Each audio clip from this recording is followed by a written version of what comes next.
Hello, everybody. Good evening, and welcome to episode 117 of the Below the O-Line podcast. I'm your host, Joanny Pavlon.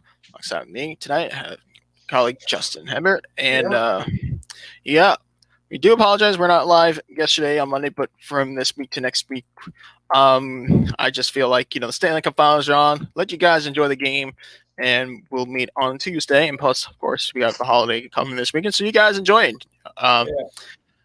But yeah, Justin, let's talk about everything that happened in the race weekend. What stood out to you in what we saw at Pocono? It was interesting. Racing was interesting. People saving fuel in race 2. I didn't think they could make it. Kyle Larson blowing a left front tire on the final lap, final corner. Nobody expected to see that to happen. And also, Kyle Busch somehow won with a broken transmission. Which that was impressive. Can't make it stop up. The unthinkable. It looked like for a moment Kyle Busch was going to lose a lap and possibly be considered, hey, let's just retire from the, we got nothing to worry about. Let's move on to Road America. He never gave up. And we're going to talk about the races in order because it's really, I think it was the last podcast was showing what never giving up looks like. Just take a look at Kyle Larson. I was able to master all kinds of tracks this year, including the new one at Nashville Super Speedway last week. Yeah. He almost mastered. It was going to be Larson in race 1. No question. He had it. It was going to be his. The tire just managed to last one more corner. It would have been Larson taking the win. But in the end, Alex Bowman, a win is a win. He led 16 laps to do it. It was his 5th career win. He started 13th in the race. Alex Bowman, he did play up the tire strategy a little bit in the last caution to keep it was Greg guys to help keep the car in the front. And it looked like Larson had the better tires, but all of a sudden the blowout on the final corner took that away from him, and Bowman was the winner. So Hendrick Motorsports continued their dominant streak. Kyle Busch had a great start to the weekend that was very successful. He won stage 1, led 30 laps, started 5th, and finished 2nd. 3rd place was William Byron, who led 13 laps and started 2nd.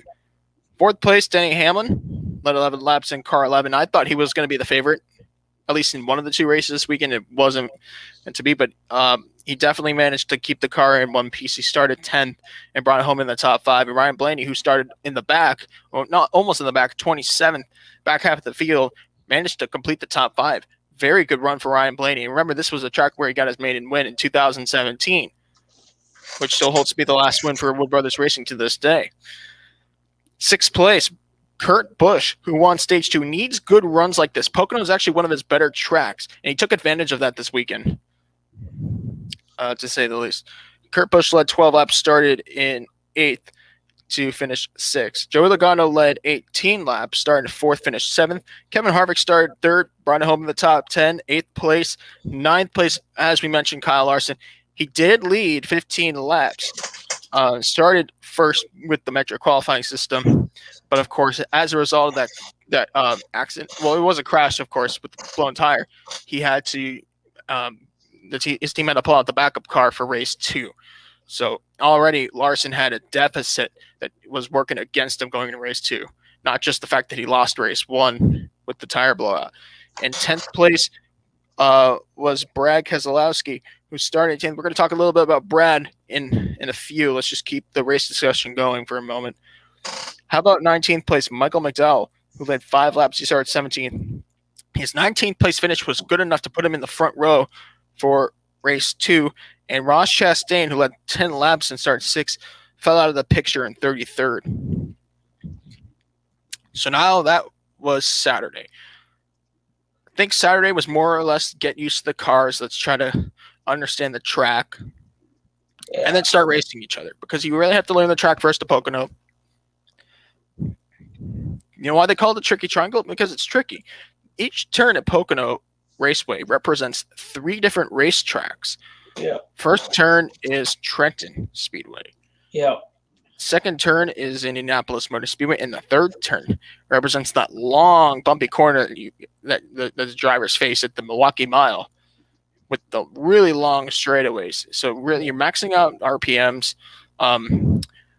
more often than not, you're shifting gears, not with this package. Most likely next year, for sure, with the added gears and the different transmission systems. But just by looking at where tire wear is crucial. You better have the right tire strategy and fuel strategy as well.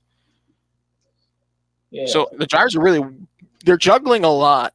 Not just, what you see is them in the race cars battling each other on track, but what you don't see is how much is being juggled around.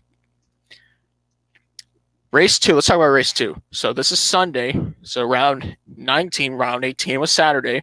Round 19 was race 2 on Sunday. Kyle Busch, just like Saturday, led 30 laps on Sunday to score his 59th career Cup Series win. He's one away from reaching 60. A huge milestone, to say the least. And Kyle Busch started 19th in the race. And race 2, unlike race 1 was out of just unforeseen luck. Race 2 was fuel strategy. It really came down to those last few laps. Yeah. Kyle started 19th in the race, so he was in the top half, just in the top half of the field, and managed to keep his car out of trouble. And it wasn't all that perfect. What happened to Kyle Busch's transmission? His car was stuck in fourth gear. It wouldn't if he went down to the other gears, like first gear, second, and third gear, his transmission would have broke even worse. So the transmission would not worked really well. So he had to go down pit road in fourth gear, and also restart in fourth gear, which you know what happens when you restart in fourth gear. Everybody's gonna go by you. If you have never tried it, I tried on NASCAR Heat 5, and no, it does not work. So if you accelerate on a high gear, you're basically going to get eaten alive by the cars behind you. And you just have to accept that until your car reaches speed, and then it's up to you to make up that lost ground. That actually hurt Kyle Busch's fuel strategy in that last restart, because he was so far back, he had to catch up to the rest of the field.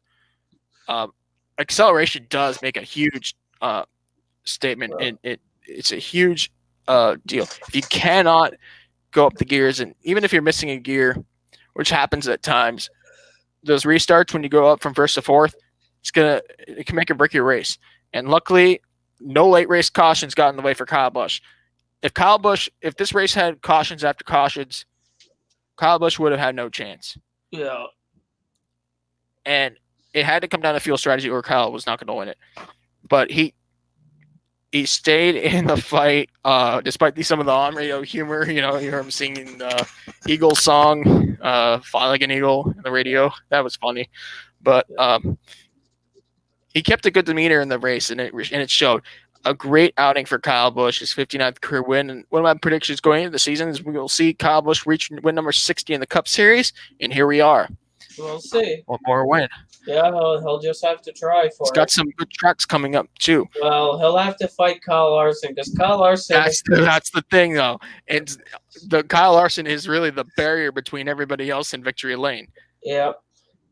Had that race last another lap, Larson would have won. Yeah, and also like Hendrick Motorsports, they're strong. You got four cars. Like Byron could have won race 2. If he had enough fuel, Byron would have won the race. That's the thing. Yeah, Byron had the car that he had the best speed. He had the best pace in that last stint. Yeah, had the race end about 5 or 4 laps earlier. Byron would have gone victory lane. William had a good car, so Hendrick Motorsports, they have 4 good entries. Like Pocono, Chase was not the best at Pocono this weekend. There's only Bowman, Larson, and Byron were actually good in both races. Elliott was kind of not there in some parts. I was a little bit surprised by Chase Elliott's lack thereof performance. Yeah, he finished 12th in race 1, which is interesting. He's usually good at Pocono. He's a great road course driver, so a track like Pocono usually would suit him. But it's I don't know. It's a lot of characteristics out there that you think, hey, maybe he could get the hang of it. But it just wasn't his weekend. But it's also, I do notice the 9's performance has dwindled since last year. Like, the best Hendrick car is the 5. The 40 and the 24 are about equal, but the 9's performance has kind of dropped a bit. I feel like the rest of Hendrick Motorsports and their individual teams, I'm talking about per car, have caught up to Chase Elliott's championship winning pairing. And that's where it's going to show. And it has shown a lot here. And especially when it comes to the addition of Kyle Larson and the subtraction of Jimmy Johnson. Yeah, like the 5 team. Like, people forget. The 5 was not the 88. No, that was the 48. That was the 48's team. Same crew. Yeah. Same everything. The current just the number changed. Yeah. Nothing else. The current 48 crew was the 88. So Bowman's crew from last year is on this 48 car. The 48 number was the 48 car number, like the 48 team finally won at Vegas. The 48 number, like the number in general, finally won at Richmond since Dover. Like they've caught up to Chase Elliott's performance. Like the 24, Rudy Fugle being the crew chief of William Byron. Great combination. He was actually Byron's crew chief at Kyle Busch Motorsports back in 2016. When just a few things would have made it would have went different, it would have been a championship season. Yeah, but William... Talk about how great that is. And it shows you that William Byron has caught up to the rest of the team. Yeah. It always seemed like he was the 4th best driver for, I'd say, the first 3 years of him at Hendrick Motorsports. Now, he's there. Him and Alex Bowman are really good this season. Yeah. Like, they're about equal. But they've reached plateau. Yeah. Kyle Larson's obviously the best one. Chase Elliott is kind of lacking right now. They need a turnaround. Right. Like, let's continue going down the results, though, because we were talking about Kyle Busch and everybody around him, but Larson managed to get it up to second. He started 12th, was sent to the rear because of the backup car. Had a very long race, too, but managed to bring it home second. So at least he got a hold of that. Had Larson win race 1, we would have seen a championship leader. But Hamlin still holds it because of that. By only that many points, 2 points. Yeah, it's still slim. Yeah, heading into Road America. And we don't know what's up there. Let's continue. Brad Keselowski had 31 laps in the race, more than any other driver. Come on. Oh, Brad. He started at 11th and brought it into the top 5. Kevin Harvick at top 5 after starting 13th. And how about this driver? Bubba Wallace finishing 5th. He led 3 laps, started 7th, and brought home 23-11 Racing's best finish in the NASCAR Cup Series. Remember, it's their first year. Yep, it's also the first top 10 and first also top 10, first top 5. And people are still not. Listen. Bubba Wallace. You know what I'm very impressed by? Not one. And listen, there's 3 new teams that are entering for the full Cup Series campaign this year. Obviously, the teams getting most attention are 2311 Racing and Trackhouse. But Live Fast Motorsports is still there. 2 out of the 3 new teams managed to get top 5 finishes just halfway through the season. Yeah. But don't tell me the future is not bright in NASCAR, because it certainly is if that's what we're seeing here. Yeah, it's been impressive seeing the Trackhouse team do good in 2311, but I think 2311 is catching up to Trackhouse. Yeah, but Trackhouse is still decent this season. Suarez has been actually doing good in that 99 car. Like, I know Suarez didn't do good at Joe Gibbs Racing and Cup. He was decent at SHR, but then he had to go to Gaunt Brothers, which that just ruined his 2020 season. But him being at Trackhouse, woo, I like it. A lot of people didn't see this coming. Maybe my expectations were, hey, top 20, maybe a few top 20s here and there at best. Boy, I was wrong. And guess what? Both Trackhouse and 2311 have factory-supported backings from each of the manufacturers. For Chevrolet, of course, for Team Trackhouse and Daniel Suarez, and 2311 Racing, Toyota, and and Bubba Wallace is going to help. I think Bubba Wallace has definitely upped the performance this year. Yeah, it just seems like the only thing that's gotten in the way was luck. Also, mistakes. Yeah, he's growing pains here and there. Yeah, like Trackhouse, they've been impressive. They have RCR engines, the same engines as Austin Dillon and Tyler Reddick in that 99 entry. Like, they have, and the RCR cars are actually doing decent. Daniel Suarez, he's not even that off of the playoffs. He could actually maybe if he just starts being consistent, really more consistent, he could actually point his way in. And you better hope the guys that are locked in through wins are going to continue to repeat wins after wins in that situation.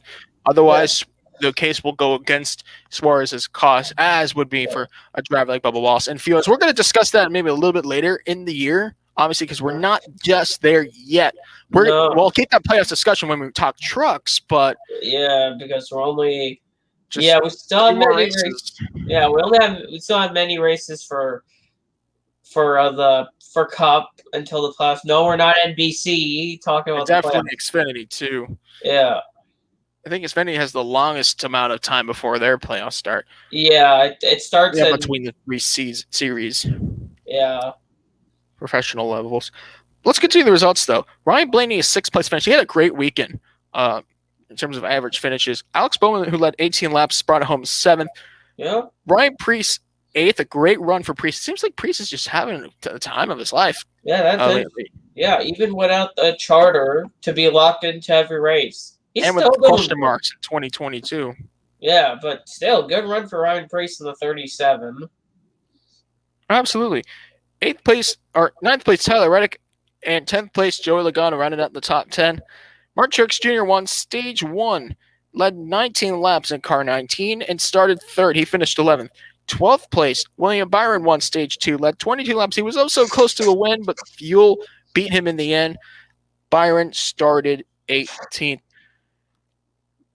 Denny Hamlin led 1 lap. He started 17th and finished 14th.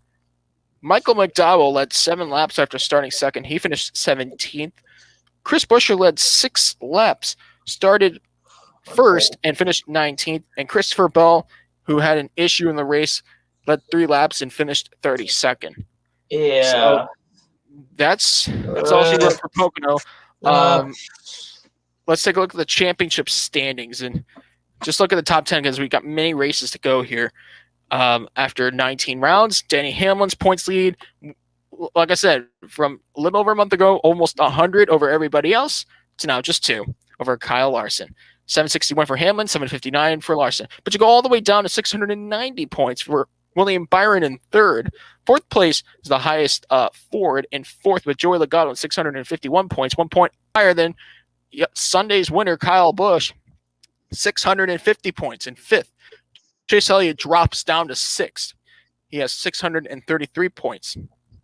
7th place, Martin Truex Jr. with 606 points. 8th place, Ryan Blaney with 586 points, 1 point behind him with 585 points is Kevin Harvick in 9th, and Brad Keselowski with 569 points right out the top 10. Let's talk about Brad Keselowski for a minute because the news came out. It was official this time, and we've seen it looming. A lot of people shoot it away because it didn't sound realistic at first, but now it's a reality. It's going to be a reality. Brad Keselowski, who undoubtedly helped Team Penske finally reach success in NASCAR because Team Penske, they've been successful in motorsports, all kinds of motorsports. Yeah. But it always seemed like NASCAR, they could have always done a little bit better. Even when they had, Rusty Wallace. We go all the way back with Bobby Allison and Mark Donohue. And just think about the eras. Rusty Wallace, Kurt Busch, Ryan Newman. Ryan Newman looked like he could have been the first champion at one point. Same with Kurt Busch. But Brad Keselowski helped them in 2010. Brad probably helped them. But do you know why? You know who drove for them in 2009 in that 12 car? David Stremme. Well, it looked like listen, we knew Brad Keselowski was way past due to get in that Cup Series ride. He ran too many starts again in the rookie year. We all knew what happened when Brad Keselowski won for Cinderella story at Talladega. Phoenix Racing. Right place, right time. First ever lap led the checkered flag at Talladega. But Brad Keselowski, he was already on the spotlight. He was under a Hendrick Motorsports contract driving for Dale Earnhardt Jr.'s Nationwide Series team in the Xfinity Series. And it looked like he could take a path there, but there weren't really any spots for the Cup Series long term in that track. Brad took the leap to Dodge, remember, because Dodge had the factory support for Penske at the time. Yeah, and he actually replaced David Stremme for the final 3 races. They booted Stremme, which I respect that because if you David said Stremme replaced Ryan Newman, mind you. yeah, in 2009, and Stremme's performances, poof! If you thought, I mean, they were struggling for sponsorship in that 12 car. It was that bad. Like Kurt Busch, he's competing for wins here. David Stremme, he's just competing to stay in the top 20. You had Sam Hornish, let's not forget about Sam Hornish Jr., who was another case of an unsuccessful IndyCar and NASCAR Cup Series leap. He found success in the lower series. We're talking about the Cup level here. It just wasn't meant to be for Hornish.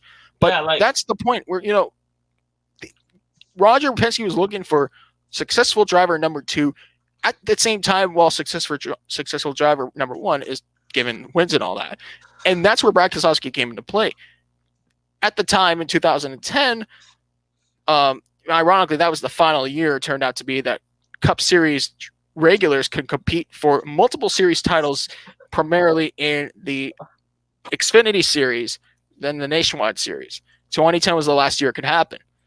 Brad Keselowski competed for both series championships like a few other drivers did at the time. Keselowski was 25th in the Cup Series points. I don't know if it was understandable or not. I thought honestly at the time, because I remember watching in 2010, I thought he could have done way better. Or the combination just wasn't right. But in the Nationwide Series, he was tearing up the competition and winning every race almost. Yeah, 25th was better than I'm looking at David Stremme's stats. David Stremme only had 3 career top 10s. They were all in 2007 in the 40 car. He drove the number 12 car. Do you want to know where he finished in points in 2009? He finished 32nd in points. He got no top 10s for Penske. No, none. And mind you, I'm looking. Let's talk about Brad though. I mean, I think it made it clear how he got into the team. Brad Keselowski in the Nationwide Series, he beat out Carl Edwards, he beat out Kyle Busch, and some of the best that were doing the double dipping. And Keselowski won the championship. It was actually turned out to be the only Dodge championship for a driver's title, and the first for Team Penske in a driver's championship in the series history. He won it with Paul Wolfe. Now remember, Paul Wolfe was a former driver turned crew chief. He had a very successful crew chief, much unlike his driving career. But Paul Wolfe and Brad Keselowski clicked so much so that he was brought into the Cup Series level in 2011. So Sam Hornish Jr. in the 2017, they left. The 2017 was shut down by Team Penske. Sam Hornish Jr. went down to race in the Xfinity Series. Yeah. Brad Keselowski, of course, remember 2011 was the first year that you could race for one sole series in the top 3 professional levels. Well, obviously the Cup Series was that. Well, actually, do you want to know what's interesting? The 2017 did not actually shut down. The 12 shut down. The 77 became the 22. Kurt Busch's ride was from the 77. They took just but they kept the pit crews and all that.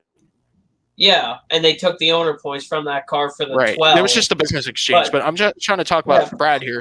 So Brad Keselowski, it looked like, Kurt Busch, he's going to be the better driver for Penske. And now the team can focus on 2 drivers. At the time, Kurt had the successful performance, but when the season rolled into the summer, Brad teared it out. And he had some good runs. He won the Bristol Night Race. He won at Kansas. He won that Pocono Race. Oh, that was impressive. Well, do you want to know? There was a reason why it was impressive. He actually injured his ankle. Yes, he injured his ankle at a test session at Road Atlanta. Yeah. That was just impressive. And also, at the time why Brad started performing well, one of the reasons I've noticed about Brad performing well there was also Kurt Busch. That's when Kurt Busch started not liking being at Penske. Yeah, there was some issues, some bad blood between driver and owner. Honestly, the team, the chemistry was so bad that they almost looked clear that Kurt was about to be on his way out. I'd be very surprised if he even joins in 2012. And then after some off-track situations and a feud with the pit reporter ESPN, that was the end for Kurt Busch at Team Penske. Yeah, so that led to Brad having a new teammate as AJ Allmendinger took over. And I knew right from there Brad was going to be the number 1 driver. Even if Allmendinger stayed the whole way through without suspension. Yeah. And that brings me to my next point is that In 2012, the team and the series was in the hands of Brad Keselowski, and he won multiple races and eventually picked up the championship for Team Penske, the very first drivers' championship for Team Penske in the NASCAR Cup Series. Brad Keselowski, driver, Pole Wolf, crew chief, and Dodge, the manufacturer, in their last year as a supporting manufacturer in the Cup Series. Well, actually, it turned out to be the final year of Dodge altogether, as no teams decided to run as privateers in 2013. Yeah, the team moved to Ford, and you know what? Every year, other than 2013, seemed like a possible championship season for Brad Keselowski. Yeah, like he had in his championship season, he had 5 wins, 13 top 5s, and 23 top 10s. And surprisingly, he had 0 poles. Very unusual. But you could kind of get away with that. But, like, his most successful season, like, the most wins he's ever had in a season was 6 in 2014. Most top 5s was 2014 with 17. Most of his top 10s, 2015 only got 1 win at Auto Club. He had 25 top 10s. I'm telling you, it seemed like every year that Keselowski's ran in Penske, other than 2010 and 2013, it seemed like he could be one of the championship favorites. But the reason 2013 it didn't go well, he never made the chase. But there's also a thing, championship hangover, they call it. Yeah, they call it that.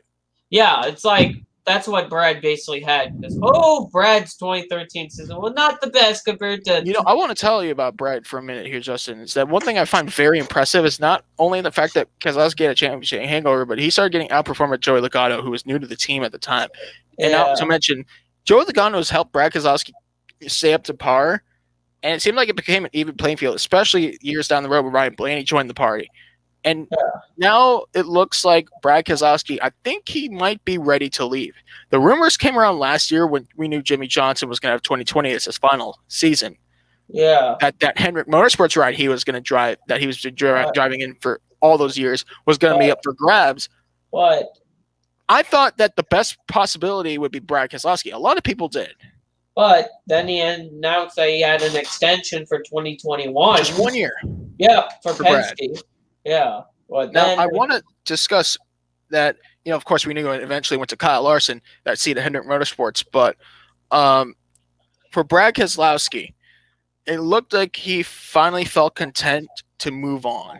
Yeah. And, it's been 12 years that he's been with this team. And I just want to mention, Justin, is that Brad Keselowski, he isn't in the wrong at all for making this move to Roush, Jack Roush's team.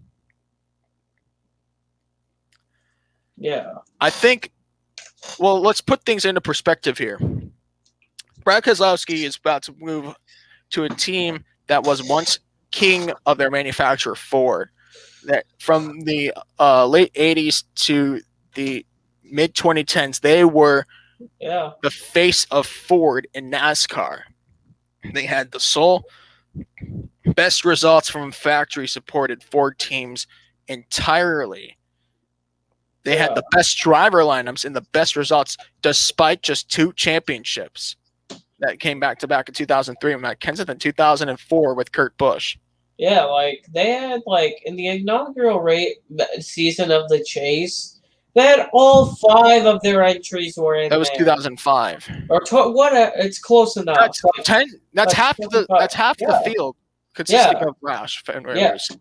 Yeah. Well, actually, Roush Racing, because John Henry and the Fenway Sports Group, they only became they purchased a stake in 2007. Actually, 2006. After Mark announced it was leaving. Yes.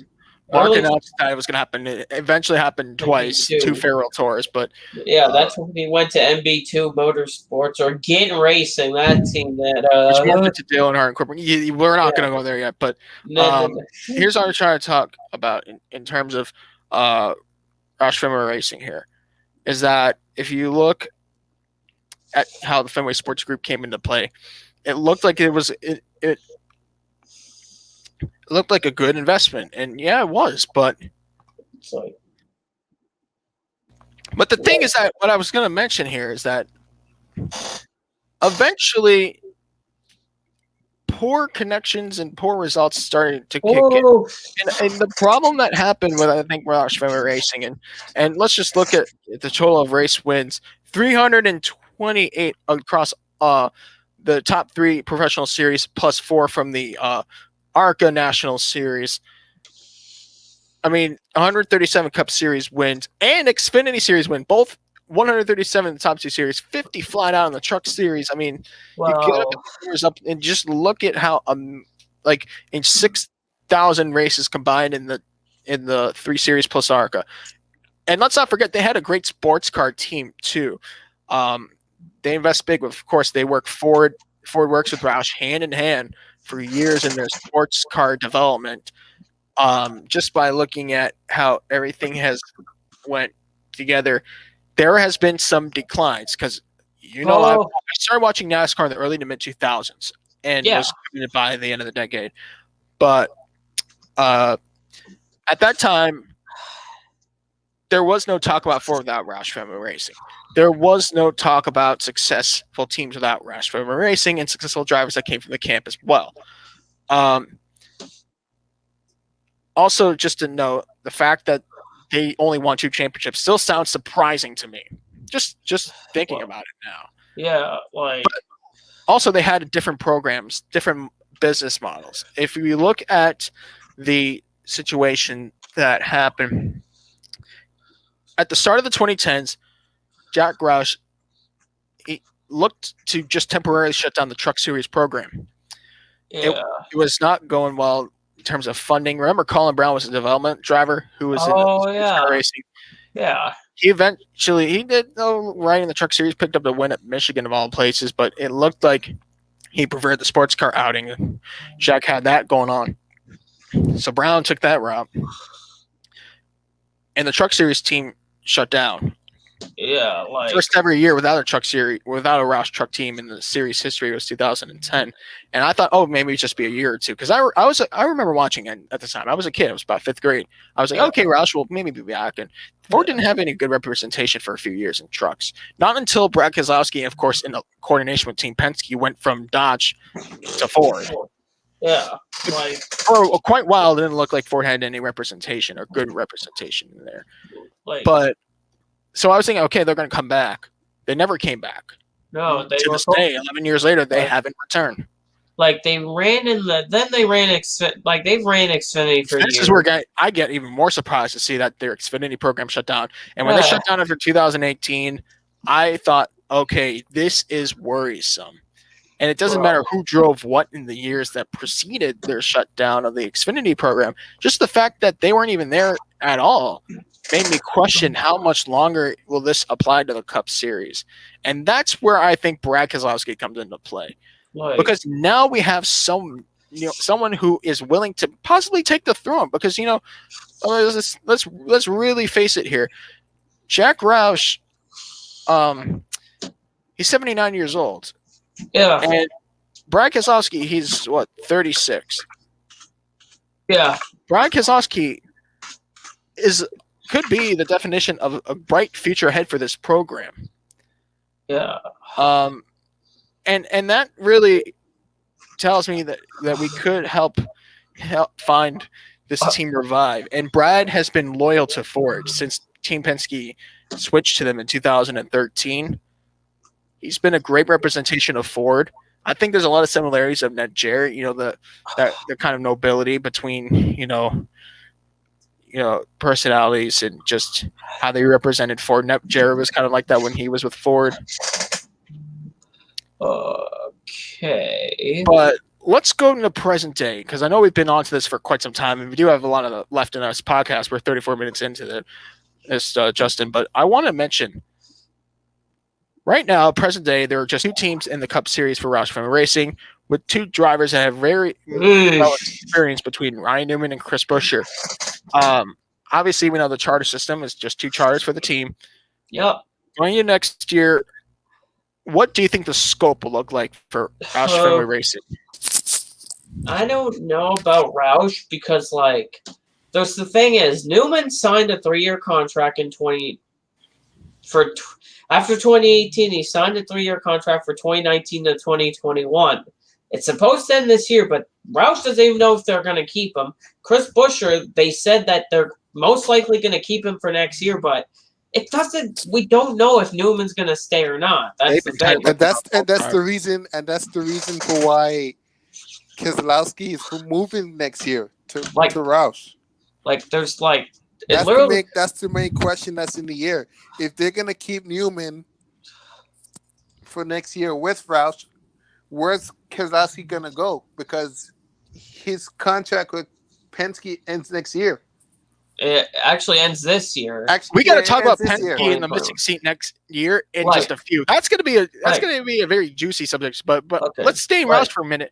So Ryan Newman, though, it seems like we know that he's on the other half of his career, not the first half. We know that, even Keselowski and Harvick and some of these other guys, that they're in the waning stages of their career. But that doesn't mean he doesn't want to race next year. Yeah. That doesn't mean, hey, I'm going to do what I can to be in a stock car next year.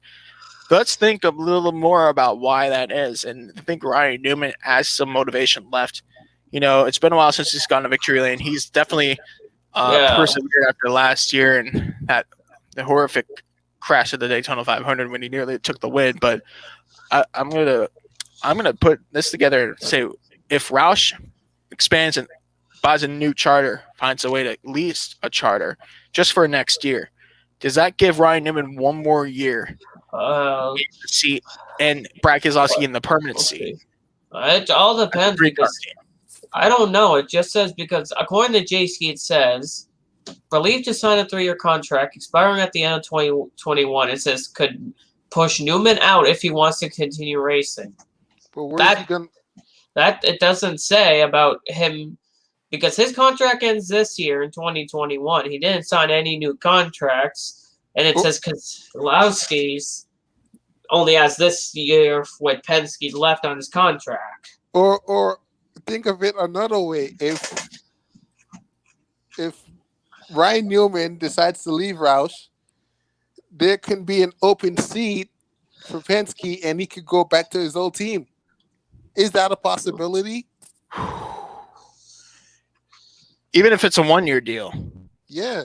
It could happen. I put the link to the Keselowski stuff in the private chat so you guys can just pull it up and see the periodical updates that J-Ski provide throughout this last week when it was made confirmed. Well, do you know what's another thing now because of Brad moving?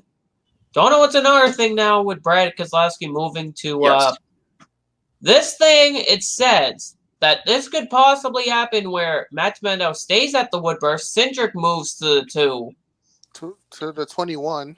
No, it says this could happen if DiBenedetto they decide to bring Cindric to Penske and keep DiBenedetto. That's another thing about. Let's backtrack a little bit here, Justin, because going into the season, it was confirmed already when Matt DiBenedetto was given his 1-year contract extension that Austin Cindric will drive for the Wood Brothers number 21 Ford in 2022. But have you seen this thing about? Could they? I mean, I don't know if you've seen a contract cancel in quite some time, but sometimes you're able to do that. It sounds a little more likely now that we could see Cindric in the 2 car next year. I could or third Penske entry if they keep a third team. But it's I feel like it could be possible that Penske brings in Cindric. That's what J-Ski's saying here. So we'll see what happens with that Penske entry in 2022. J-Ski put up or the website put up extra sites for the 2-team news and all that stuff. Yeah. Jeremy Bullen's a great crew chief, by the way, which I think says a lot about. Yeah, he used to be the crew chief of the 12 and then moved to Brad Keselowski's 2-team last year. And he's an actual good crew chief. He's been really good with Brad Keselowski. Let's try to think here. If we're in 2022 right now and we look at the drivers, let's talk about Team Penske now.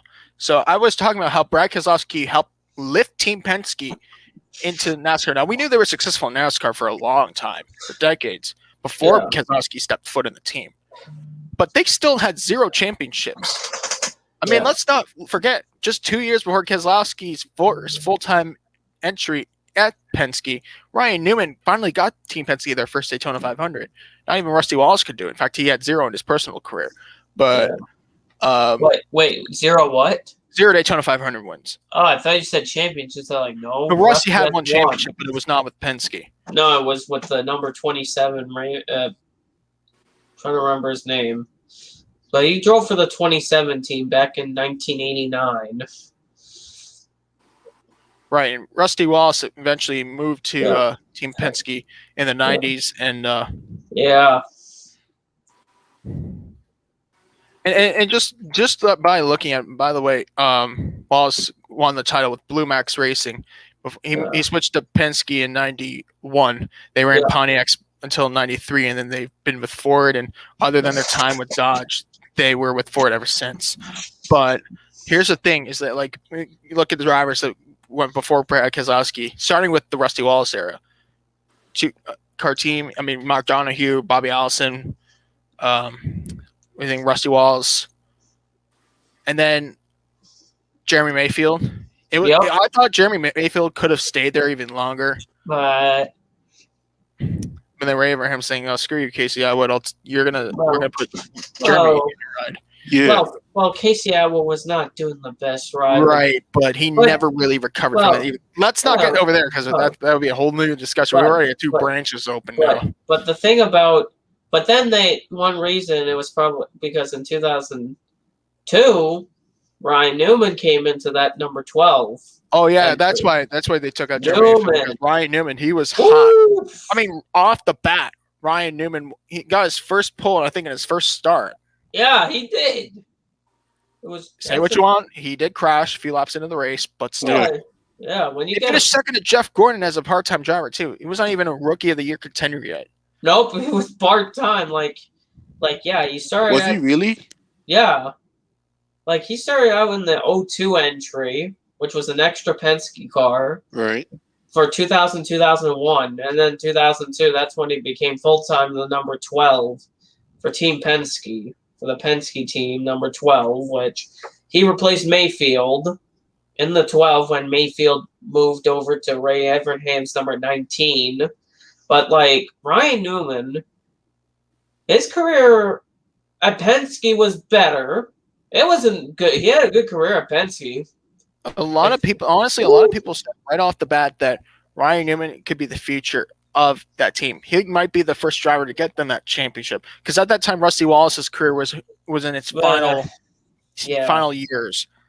Well, he retired after 2005. Yeah, Penske, Newman had a good season. 03, he had 8 victories, but the thing that killed him was Kurt Busch came. Yeah, Kurt Busch back in replaced Rusty. He eventually took over those top results. Yeah. Yeah, but there's still other races where you heard always, you always heard some radio chatter from Kurt Busch on the radio. He is Kurt Busch. Yeah, I mean, Kurt Busch was away from him.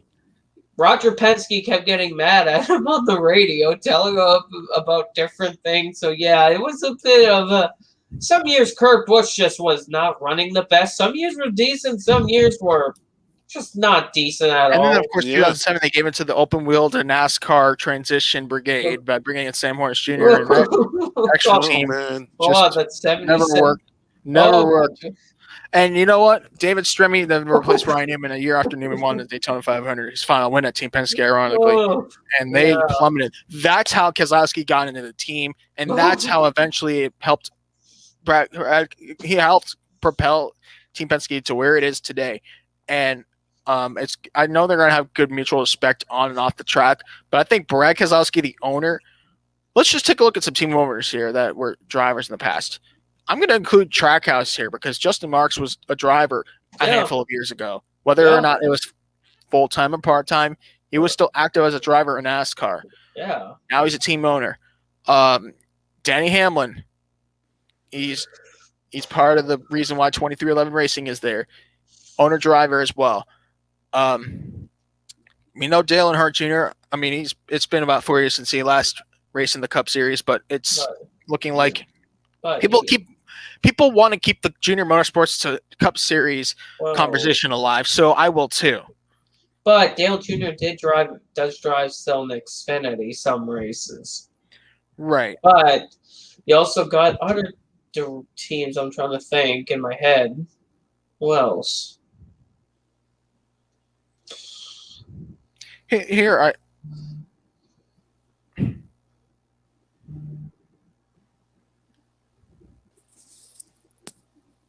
Well, there was also a team, Mayfield Motorsports, that existed for a part of 09. right. Jeremy Mayfield owned and drove. Let's not go there. But still, he still owned and drove. Yeah, he still owned a team. That's what I mean. Robbie Gordon. I mean, Robbie Gordon, he didn't want to be owned. He didn't want to have an owner tell him what to do, so he made his own team at the expense of on-track performance. Yeah. Yeah, and you know what happened? Well, there's one that he got in trouble with NASCAR a few times. He got fined here and there. Oh, yeah. Remember when he cost his own win in 2001? Remember when he drove for what was the? Remember his whole episode at Montreal in the Busch Series? Oh God! Yeah, remember he could have won his first career race in Omaha 01, but was battling Harvick a lap up and gave Californians. He gave the win to Tony Stewart. Robbie Gordon had scuffles with in the past, but what I'm just trying to say is that owner drivers are nothing new. They've always been around in NASCAR, and they will always be around in the future. People keep saying, hey, maybe Kyle Busch in the future, but it looks like Joe Gibbs Racing still has an active support line. Whether or not, Coy Gibbs, unfortunately, we're not going to have JD anymore. He passed, sadly, after a long time illness in 2019. Looked like we might have seen the Gibbs sons work together. But Coy Gibbs, he likes that kind of management. Kyle could work with Joe Gibbs Racing on that for the long-term future. And I said again that Jack Roush turned 79 this year. Yeah. If there's a sign of the future in terms of management and ownership of this team, it could very well be in the hands of Brad Keselowski. Yeah. Because at one point, Brad Keselowski is going to retire. He's turned 37. No, he's born 84. He's still got a lot left in him. He'll be 37 this year. No, he actually did. He's born February 12th. Okay. Yeah. So he's 37, but he still has some years, but after that, it's after whenever he decides to retire at one point, because you can't race forever, but he'll be at one point he could be doing something like owning, because Roush has been a stable in the Cup Series for a long time. I don't think it's just the Cup Series anymore, Justin. I know we can think like that, but it really comes down to manufacturers. What about Ford? Well, Ford might stay for a while. It's obviously they've never left Ford. In fact, they were built from Ford. Yeah. They have ties on their street cars. They have ties in sports cars, whether or not they're active this very moment on certain levels or not. Look, I just feel I don't know about Roush coming back to the Xfinity series for some reason. I just don't. It does sound a little more likely. It just depends on who could fund the sponsors and everything in between. But let's just face it, no matter what, the Jack Roush that was in the early 2010s is not the Jack Roush's team that we see in the early 2020s. The 2010 decade started like we expect out of them, and it ended as if they're a whole different team.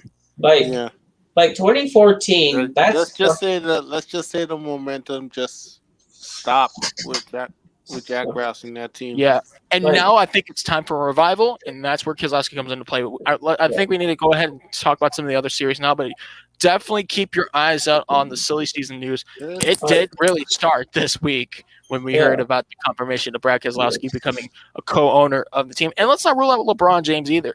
He has an investment in Fenway Sports Group. And we'll see how that intertwines with NASCAR. So let's move on to the Xfinity Series, shall we? We had a 225-mile race at Pocono. It was round 16 at 33, and Austin Cindric took the win. He led 26 laps and started 13th, picking up his 12th career win. The defending champion is on track to another title, Justin. Yep. How did Cindric get the job done here?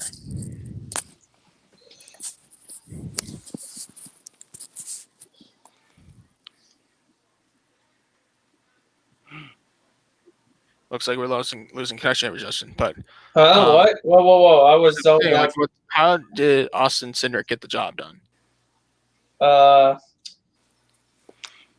We had a good car.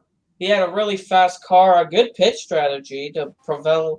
Like, he had a fast pit stop compared to other people that had slower pit stops, and he had good strategy all day. And his car was fast. And also, he has momentum. I know he crashed out at Nashville, which was not his fault, but he just forgot about that race and focused on Pocono. And he knows, you know what happened last year on the first lap when he took out Brandon Jones by accident. He just wanted to avoid that and try to get a win to, build momentum heading into Road America. And he did what he needed to do. Like, he's showing that he could possibly win back-to-back championships, which last driver to do that in Xfinity was Tyler Reddick, back-to-back. But Cindric wants to just try to get wins, get momentum before his Cup Series rookie season next year in 2022. So he's just trying to get momentum. Absolutely. And he had to hold off a feisty Ty Gibbs to do it, too. This guy, and I know I don't want to go back to silly season discussions, but oh boy, remember how Joey Logano ran a part-time 2008 Nationwide Series run in Gibbs, and then immediately went to Cup in 2009? Say what you want about his performance at the team when he first joined, but about the name of the last name, that is Ty Gibbs here. But this is the kind of performance that puts you in a Cup Series car. And if you're Ty Gibbs, 1 year in Xfinity next year. Yeah, okay. I was talking. Look out if you're think you're secure at Joe Gibbs Racing and all that. Well, you got Hamlin, Kyle Busch, Bell, and Truex. Let's hold off on that because we do have to talk about the race. I know we're 51 minutes into the podcast and we only talked about Cup. Yeah. But I'm just saying those numbers don't just happen overnight. It comes from talent. And Ty Gibbs, he won stage 2 and led 11 laps. He nearly won that race. If that race had another lap, I think it would have been Ty Gibbs. Justin Allgaier finished third. He led 10 laps, started second. A good run for Allgaier, he's knocking on the door for a championship for another year in the series. Noah Gragson led 1 lap, a satisfying fourth. AJ Allmendinger finished fifth after starting third. Daniel Hemrick led 18 laps and finished sixth. Good solid run for Hemrick, but he's still knocking on the door for that first win. Brandon Jones started finished seventh after starting fourth. Jeb Burton finished 8th after starting 5th. Josh Berry and Jordan Anderson's equipment doing a very good job in both cars that he's raced in this year, finishing 9th. And Mike Snyder rounded up the top 10. Jeremy Clemens, who led 2 laps and started 9th, finished 13th. Alex LeBay, who led 1 lap and started 16th, finished 16th. Sam Mayer, in his NASCAR Xfinity Series debut, brought it home into the top 20, finishing 18th. Well, the reason he finished back there, he was running like almost top 10, but speeding penalty hurt him, but still impressive. Very good run. Yeah, he's going to be in the 8 for the rest of the season, except Richmond, where Dale Earnhardt Jr. will run that one race. But you'll see him in the rest of the season, that 8 car. Justin, we were talking about Ty Gibbs being a possible future superstar in stock car racing. Let's not forget about Sam Mayer. He's just as good. Sam Mayer's another one. 2-time East Series champion, back-to-back, 2019, 2020. He knows his way around the racetrack. Already got a first Truck Series win when he was 17. Last year at Bristol. There you go. Let's continue. How about for the first time since early 2019 in Phoenix, we got to see Dutch driver Loris Hesmans make his start in the series. He started 39th, finished 27th. Finishing 31st, Jesse Iwuji made his NASCAR Xfinity Series debut after starting 34th, and a tough break for Harrison Burton. After Harrison Burton won stage 1 and led 21 laps, he was involved in a crash after starting first, finishing 37th. Wait, you said Jesse Iwuji's debut? Yes. He made many starts. His first start was in 2019 for MBM. Yeah, and MBM's number 6. Why were they saying 2020? I don't know. Or 2020. But the last start actually for Loris Hesmans was actually at Phoenix this year in the 13. Oh, Phoenix this year. You could tell I took those notes done in the morning. Yeah, so I have to cross that out as well. Yeah, he ran at Phoenix this year, finishing P31, and Iwuji made his first start. I remember he made a first start, not in his first Xfinity start was 2020. Last year, Road America. So Yep, it's already sorry about that. it's his fifth This start. information from Joseph. Yeah, it's his fifth. It's his fifth start. That was his fifth start in Xfinity. All right, let's go ahead and talk about the point standings now. After 16 races, Austin Cindric has a 101-point lead. He finally picked up a century over everybody else. AJ Allmendinger is second with 579 points. Third place is Daniel Hemrick, 568 points. Justin Allgaier, fourth place, 532 points. Fifth and sixth place are the the Burton cousins. Harrison Burton with 512 points. Jeb Burton with 493 points. Seventh place, Brandon Jones with 462 points. Justin Haley is eighth with 458 points. Noah Gragson is ninth with 437 points. And 10th place is Michael Annett with 413 points. Next race will be the Road America 180, round 17 and 33. Truck Series. Let's talk about the NASCAR Camping World Truck Series, and we're going to go a little bit more detail into this as we are just closing into the end of the regular season. There's just a few more races left, 3 more races left in this event. The Pocono 150, the shortest race of the year, Justin. And what that means? You must be as good as you can from start to finish with no breathing room in between. Yeah. Yeah, 60 laps. It's a short race, 15 lap stages plus a 30-lap, the final stage of 30 laps. It's a short race. So you don't want to make mistakes and cost your race. So you got to just be on it early. With very little room for error, it looked like it was no surprise that John Hunter Nemechek would end up winning this race because, you're a veteran. Having a veteran being in this position obviously makes the difference. He won stage 2, led 12 laps, started 7th, his 11th career win. A very great performance for John Hunter Nemechek, who I think is going to win this championship if he keeps it going. Yep. And by the way, who do you have to hold off for that one? His owner, Kyle Busch. Yep. Which we've seen before this year. Yes. Kyle Busch led 20 laps and started 22nd, finishing second in his last scheduled Truck Series race of the year. Yep. That's a championship performance for John Hunter Nemechek. Yep. He just wants to rack up wins and get momentum for the playoffs. Yeah.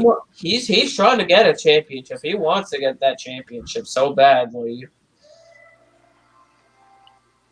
I think the opportunity has definitely presented itself.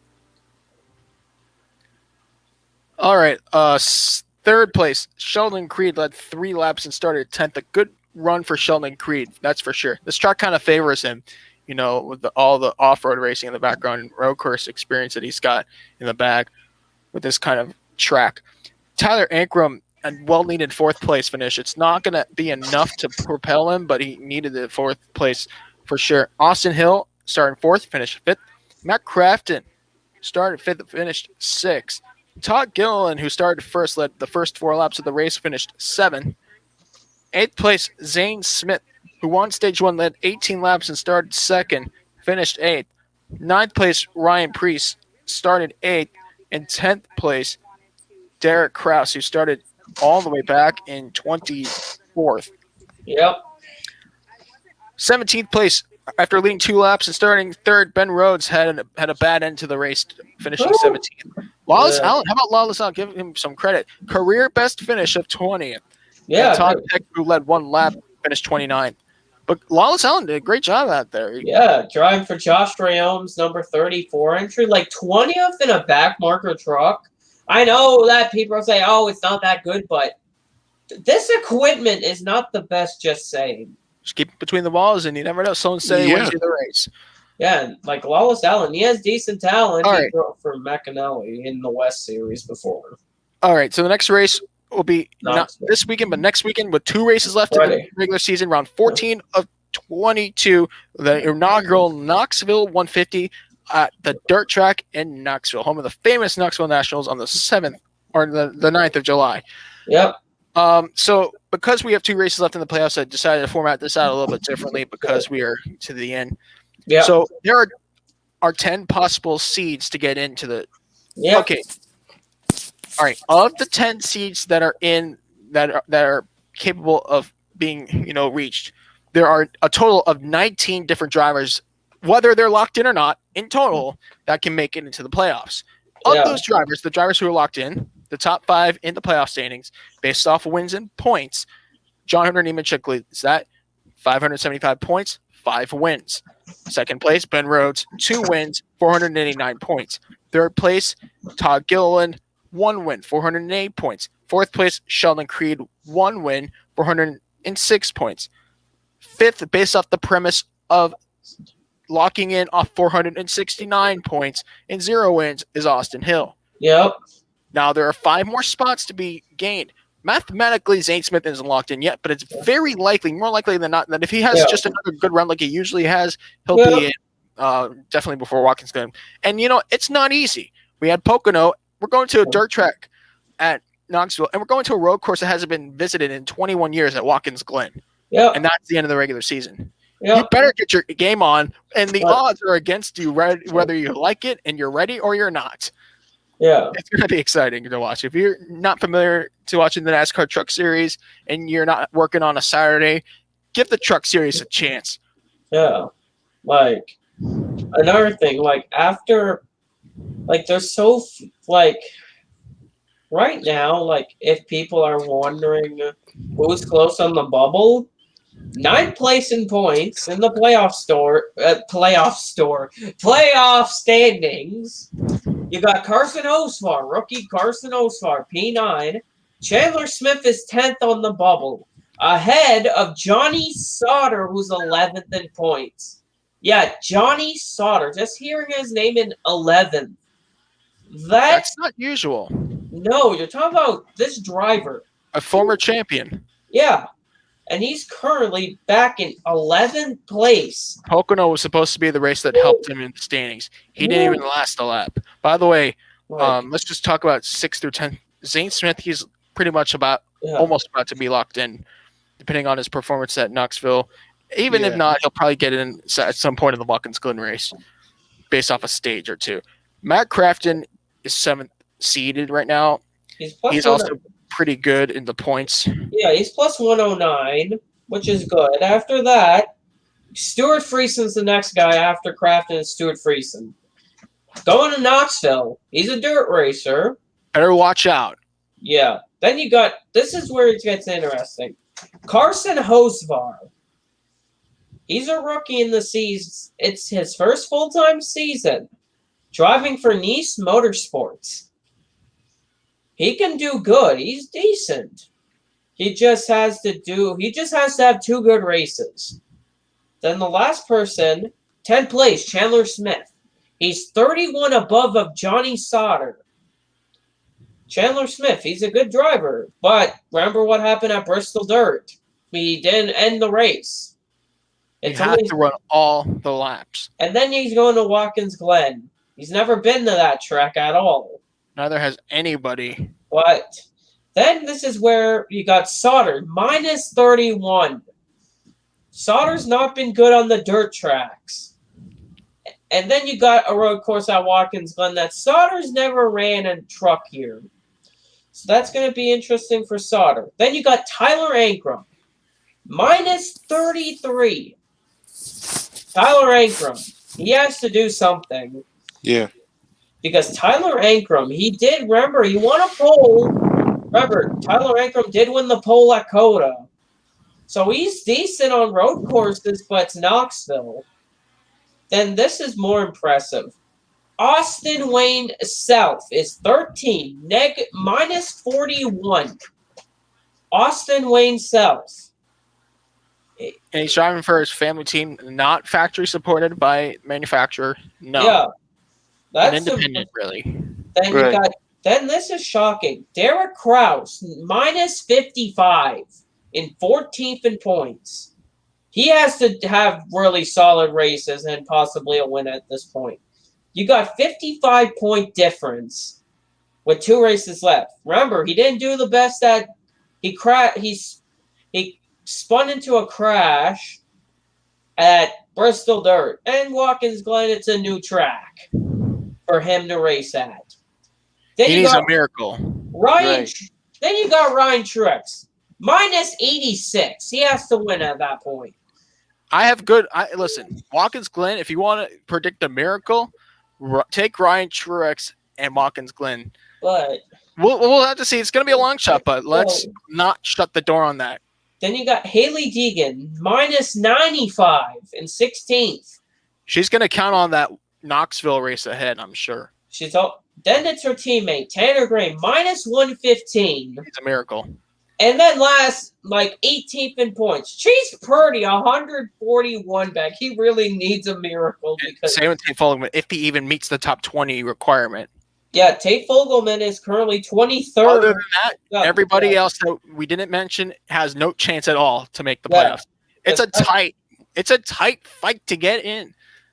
Because it's tight, but there's some drivers we know, like Chase Purdy. It's a long shot.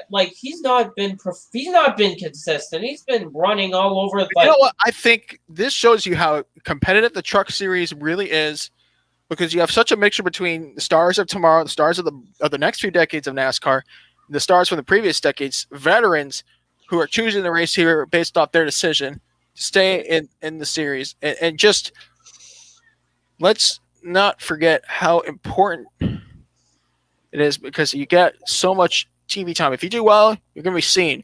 And now you have two different tracks to get it right. Wait. So you say you get TV time for doing something good? Or you could be on TV for doing something bad. Just ask Quinn Half, Or you'd get on TV for wrecking like a Chase Purdy sometimes. Yeah. All right, let's go ahead and talk some Formula One. I know we've been an hour ahead in this podcast, but got a long way to go. We have more racing to cover. They're the first of two legs in the outing at the A1 Red Bull Ring at the beautiful Spielberg Steiermark, Austria, was home for the Styrian Grand Prix. And who better than Max Verstappen would be the name that delivers the win? For round 8 of 23, Max Verstappen wins. He led every single lap, all 71 laps. Wait, were you going to say all 100 laps? Or something like, I stopped myself. All 71 laps from start to finish from the pole. It was his 6th career pole. Max Verstappen extends that world championship lead. And you know what? That tells me his 14th career win and his 49th career podium has been nothing less than a statement-making win. And you know why that is? Because Max Verstappen has finally found the mojo that requires any driver of world-class caliber to beat Lewis Hamilton Mercedes. Yeah. There is nothing more or less than to describe Max Verstappen's dominating performance at the home track of Red Bull, by the way. This is Red Bull's home track. Yep. The Red Bull Ring. Yeah, it's named after them, but this is where they test. This is where they work on their cars. This is where the drivers have the most experience on if you're driving for Red Bull. And by the way, this is just another one of 3 home races in quotation, for Max Verstappen. So the crowd, everybody was on his side, pulling for him, cheering him on. And Max Verstappen delivered. Yep. Well done for him and Red Bull. And it looks like the end of Mercedes dominance is not the end, but it's a change in the dominance that Mercedes has had. Well, Mercedes can still start winning again. Right, door's still open for that. After Austria, I know Austria's next race, but British Grand Prix, it's been Mercedes playground recently, and no, Ferrari's not going to win. People are still saying Ferrari's going to win. I just don't see Ferrari getting a win anytime soon. Ferrari is it's basically the top 2 teams of F1 is Red Bull and Mercedes. The third team is unknown. Some weeks McLaren's good. Some weeks Ferrari's decent. It's it's been basically Mercedes versus Red Bull. And all the other teams behind, and then you see all the other teams behind, and then Haas is miles behind the other teams. I'm sorry, Haas. I'm sorry, you Haas F1 fans. Listen, it's hard to be a Haas F1 fan. Well, I'm just sorry for you guys to have a bad car and slow pace. I'm just sorry for you guys. I feel bad for them. Maybe they need me to drive the Haas F1 car. Probably, Yeah. I'm probably gonna get it. Just kick who Well, out, and how about me? Give him a spinning top like Gunther Steiner Or, did. Yeah. or me and Joseph both drive the Haas cars. We'll probably be the. We'll probably. And leave me as your lead engineer. Yeah. Or maybe replace Gunther Steiner. Yeah.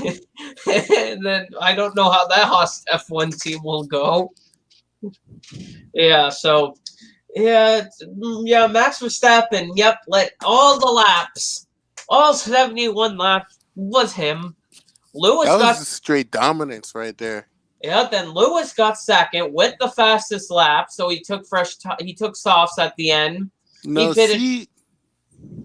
this is the type of performance we need to have this season from Max Verstappen. We've been saying it over and over again. Yep. This is what Lewis said. He wanted a fight, and Max is giving that. Now he got one. Yeah, this is gonna be a good championship battle to the end of the season. Like Red Bull have improved from last year. Remember, Red Bull was still a bit off the pace on the straights compared to Mercedes last year. Because Mercedes did have the W11 last year, which that car was so OP. No one could reach him. Now, I think the W12 has been more reachable. But Mercedes and Red Bull are basically neck and neck. They've been close to each other. The other teams are behind. Ferrari's more ahead than last year, but still behind. McLaren's ahead, but they got a new power. They got Mercedes engines again, so they got to get used to that. AlphaTauri, they have a decent car this year. AlphaTauri's been impressive with their speed.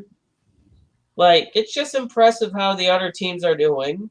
Williams could have had points. George's car if he didn't have a slow pit stop and a mechanical failure, he could have got points.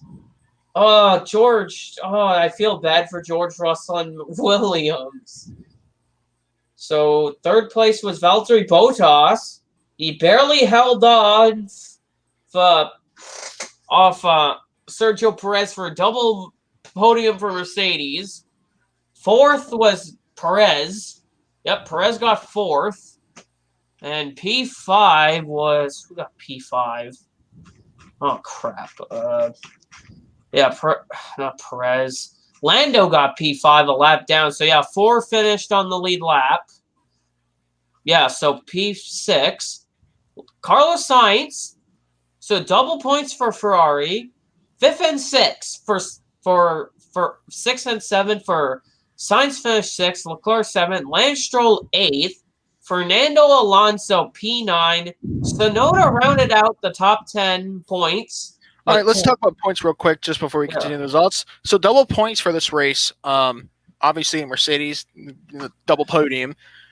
Red Bull, 1st and 4th. Ferrari, 6th and 7th. Driver of the day, no question for Charles Leclerc. Beautiful comeback from what was a terrible start to the race and gets it into the points. Yeah, and also I want to talk about the non-points. Go ahead. Kimi Räikkönen, 11th. Sebastian Vettel, 12th. Daniel Ricciardo, 13th. That's just shocking. Yeah, he's slowly getting there, I guess you could say. Yeah. Yep, 14th for Esteban Ocon. Antonio Giovinazzi, 15th. Mick Schumacher, 16th, 2 laps down. Nicholas Latifi, after a puncture early in the race, 3 laps down in 17th. Nikita Mazepin, 18th, again. Sorry, Nikita Mazepin fans, if there's any, I don't know. George Russell, 19th after... the retirements. George Russell, P19, engine issue on the car on lap 36. That's unfortunate. Do you want to know why? Remember, George Russell was running 7th at one point. He made a move on Fernando Alonso for 7th in a Williams. And he had a slow pit stop and then the engine issue. I feel bad for Williams and George Russell. They could have got points. George was 7th. P7. That's impressive. That was a good performance by George Russell. I know people say, "Oh, Williams could be better," but if Russell had that car, if he stayed out of trouble and the car didn't have that problems and he brought it home, it would have been a points finish. I think I would have been almost certain that it was going to be that way. And then Pierre Gasly finishing 20th on the first lap with suspension damage after colliding with Charles Leclerc, damaged the rear suspension. So that was interesting. That damage to. So we had only 2 retirements. With Gasly retired on the first lap with that massive damage. So So points heading into the Austrian round. Right now, Max Verstappen has an 18-point lead with 156 points over Lewis Hamilton with 138. Then it's Sergio Perez third with 96 points. Lando Norris fourth with 86. And then Valtteri Bottas fifth place with 74. And then Leclerc, Sainz, Gasly, Ricardo, Vettel that rounds out the top 10. 16 drivers still got points. 16 drivers have points. 17th on back don't have points. So the constructor standings. Red Bull Racing Honda has 252 points, 40 points ahead of Mercedes. Third is McLaren Mercedes with 120 points. Fourth is Ferrari with 108 points. Then you go a bit farther back. Fifth place, AlphaTauri Honda is fifth in the constructors with 46 points, minus 206. Sixth is Aston Martin Racing Mercedes with 44 points, minus 208. Seventh is Alpine Renault, 31 points, minus 221. Eighth is Alfa Romeo Racing Ferrari, 2 points, minus 250. And then last 2 teams, Williams Mercedes with 0 points. And last place, Haas Ferrari, last with 0 points. Yeah, the reason Williams is ahead of them in the constructors because Haas has the worst finishes overall. Yeah, true. They have the worst average finish, which is a bit sad, but George could have got a point. Maybe next week, maybe Austria, George is going to have speed again and maybe actually get points. I'm just hoping. I want to see George get points for Williams because Williams deserve points. Like, Williams have tried. Like, 2019, they got that one lucky point. 2020, they improved their car, and they improved their car again. It's like, I want them to get points. I really like George Russell. I want to see him in a better car, but I want to see him if he goes to Mercedes in 2022, I want to see him get points. I want to see Williams get points because it's coming. If Russell keeps putting out numbers like that in qualifying, it's going to happen. Yeah, like he actually started P10 because of Sonoda's grid penalty. That put him P10. The best start for Williams since 2018 at Italy with Lance Stroll. So P10, that was a good start for Williams and George Russell. All right, they will be back, of course, next week or this weekend for the Austrian Grand Prix, the traditional race that was put in the schedule. Remember, this race was the last date from the Canadian Grand Prix. They were originally going to put the Turkish Grand Prix, which was not to be in the schedule at all this year. This weekend, but that wasn't able to work. But the Turkish Grand Prix will exist, replacing Singapore. Yes. No more. So Sebastian Vettel's Singapore Grand Prix can't win at Singapore. God! You thought he was going to win in an Aston Martin? I kind of wanted him. Well, you get the point. But what happens if Lance Stroll wins somehow? That'd be nice. We haven't seen a Canadian win since Jacques Villeneuve in his World Championship season. Yeah, like it could rain at Turkey. Remember, rain at Turkey. Yeah, he got pole. Remember pole position for Lance Stroll at Turkey? I still can't believe that. Yeah, and then it's crazy. And then the race, Lewis Hamilton clinched the title and won the race there. Yeah, Lewis Hamilton, champion of the world. Okay, let's talk some sports cars. We had two interesting events that happened over the weekend. Let's first of all talk about the return of the 6 hours of Watkins Glen. And speaking of Canada, it was a Canadian team. Team based out of Markham, Ontario, Multimatic Motorsports, a longtime producer for engines and cars and with really all kinds of manufacturers they worked with in the past, like Ford and remember with the not the Mustang. Yeah, they've worked with the Mustang and the Ford GT. Yeah, and the Michelin Pilot Challenge used to be known as the Continental Challenge back then. They were the first Canadians to win in class at Le Mans 20 years ago. Yeah. They picked up Mazda after Yost Racing, a German team that has lots of success at Le Mans. They had to drop the Mazda factory program, so everybody went to Multimatic. Yep. Same driver lineup as when they won, I believe, from 2019. You got to double check with me on that. Jonathan Bomarito, Oliver Jarvis, and Harry Tincknell. So 2 Brits and an American, and a Canadian team with a Japanese car. They win the 6 hours of Watkins Glen. And you know what's so cool about it? Do you know how many laps they completed? 200. Flat. Yeah. Yep, 200 flat, which is where? It's crazy. Actually, it was the 77 that. No, wait. It was the 55, but not with the same drivers. Jarvis was driving the other car. They have 2 of the 3 drivers with Bomarito and Tincknell. The other driver was Olivier Pla, which Olivier Pla's now at the number 60 team for Meyer Shank. So Jarvis was in the 77 that weekend. So Bomarito and Tincknell won in 2019 with Olivier Pla was their other driver. So 2 of the 3 drivers were in that victory back in 2019. And that was under Yost Racing. Yeah, Mazda Team Yost. Now it's Mazda Motorsports, Multimatic Mazda Motorsports team. Yes. And it was a feisty battle towards the end with fuel on the line. In fact, they never completed. They never made it to Parc Ferme. Power. Harry, or was it? No, it was Jarvis who drove the car to victory. He ran out of gas in the cooldown lap. The carousel. Yeah. It was interesting how that race played out. And how many cars finished on the lead lap overall? 5. 5. That's a competitive race. Yeah, 6th place, which was the number. 6th place was a lap down. Right. They were not classified, but they finished 6th. Yeah, they weren't. Yeah. The results are on results.imsa.com. Yeah, I have them on my Facebook. Yeah, it was so it was. Yeah, 2nd was Dane Cameron, Olivier Pla. 2nd in class. So that was the Meyer Shank Racing and Kerbach Johnny and Acura RX05 DPi. Only not even a 2nd, 9/10 off. That was close. 3rd place in DPi was the number 10 Konica Minolta Acura RX05 driven by Ricky Taylor, Philippe Albuquerque, Alexander Rossi, 9 seconds behind. Wait, Taylor's entry. Yep.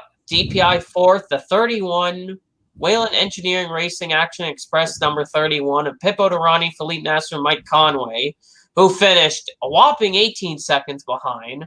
Then 5th place, the final car in the lead lap there, the number 48 Action Express Adelaide Cadillac Racing entry of Kamui Kobayashi, Jimmy Johnson, Simon Pagenaud, 53 seconds behind. Then the next we go down a lap.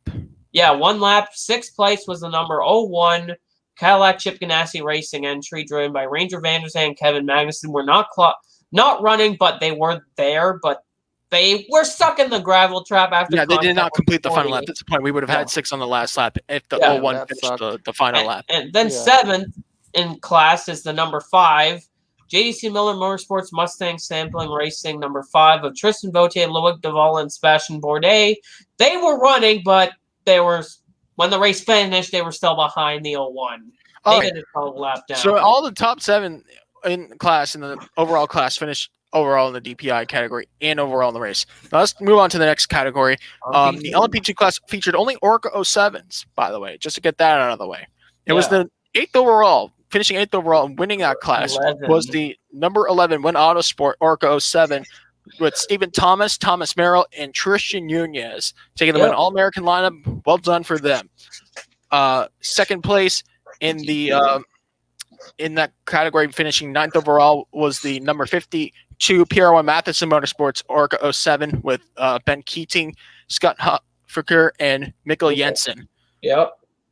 Third place, rounding up the class podium, was the number 22 United Autosports entry with Jim McGuire, Wayne Boyd, and Guy Smith. They were actually 3 laps behind the 11 and the top 2 in class shared the same lap. It shows you how competitive it was. It really was a competitive race. Yeah. Let's move down to find 4th and 5th. Unfortunately, the races ended behind the wall. The number 8 car had a bad start to the race. It was James French, John Ferrano, and Gabriel Aubry for the time by Starworks. Yeah, they finished 33rd overall. 33rd overall, and 1 spot behind them overall. And in class, of course, the last car in LMP2 was the number 18 Era Motorsport Orca 07 LMP2, the car that won in class the Asian Le Mans Series Championship this year, as well as the 24 Hours of Le Mans in their category, with Dwight Merriman, Kyle Tilly, and Moran Delzey. Actually, they didn't win the Asian Le Mans Series overall. They won in their class. Wait, you said Le Mans. It's Asian Le Mans Series. No, you said 24 Hours of Le Mans. Thanks for catching me, Justin. Yeah, you meant 24 Hours of Daytona. You said that Le Mans is only. They are going to be in the 24 Hours of Le Mans, though. They did make eligibility because of that. But it's not right now. It's only. We're not there yet. We'll get there. But 18, 85 laps completed. They ran 115 behind the leader. Yeah. All right, so next class we'll talk about the LMGTE class. GT Le Mans was won by 11th place overall. The number 3 Pratt and Miller company-owned Corvette Racing Chevrolet Corvette C8R, driven by veterans Antonio Garcia and Jordan Taylor. They took the class win after completing 187 laps. And by the way, the top 4 in this category all finished on the same lap. That's a competitive race, a very close one, to say the least. Second place in the category, second and third were 2 BMWs from Team Rahal Letterman Lanigan.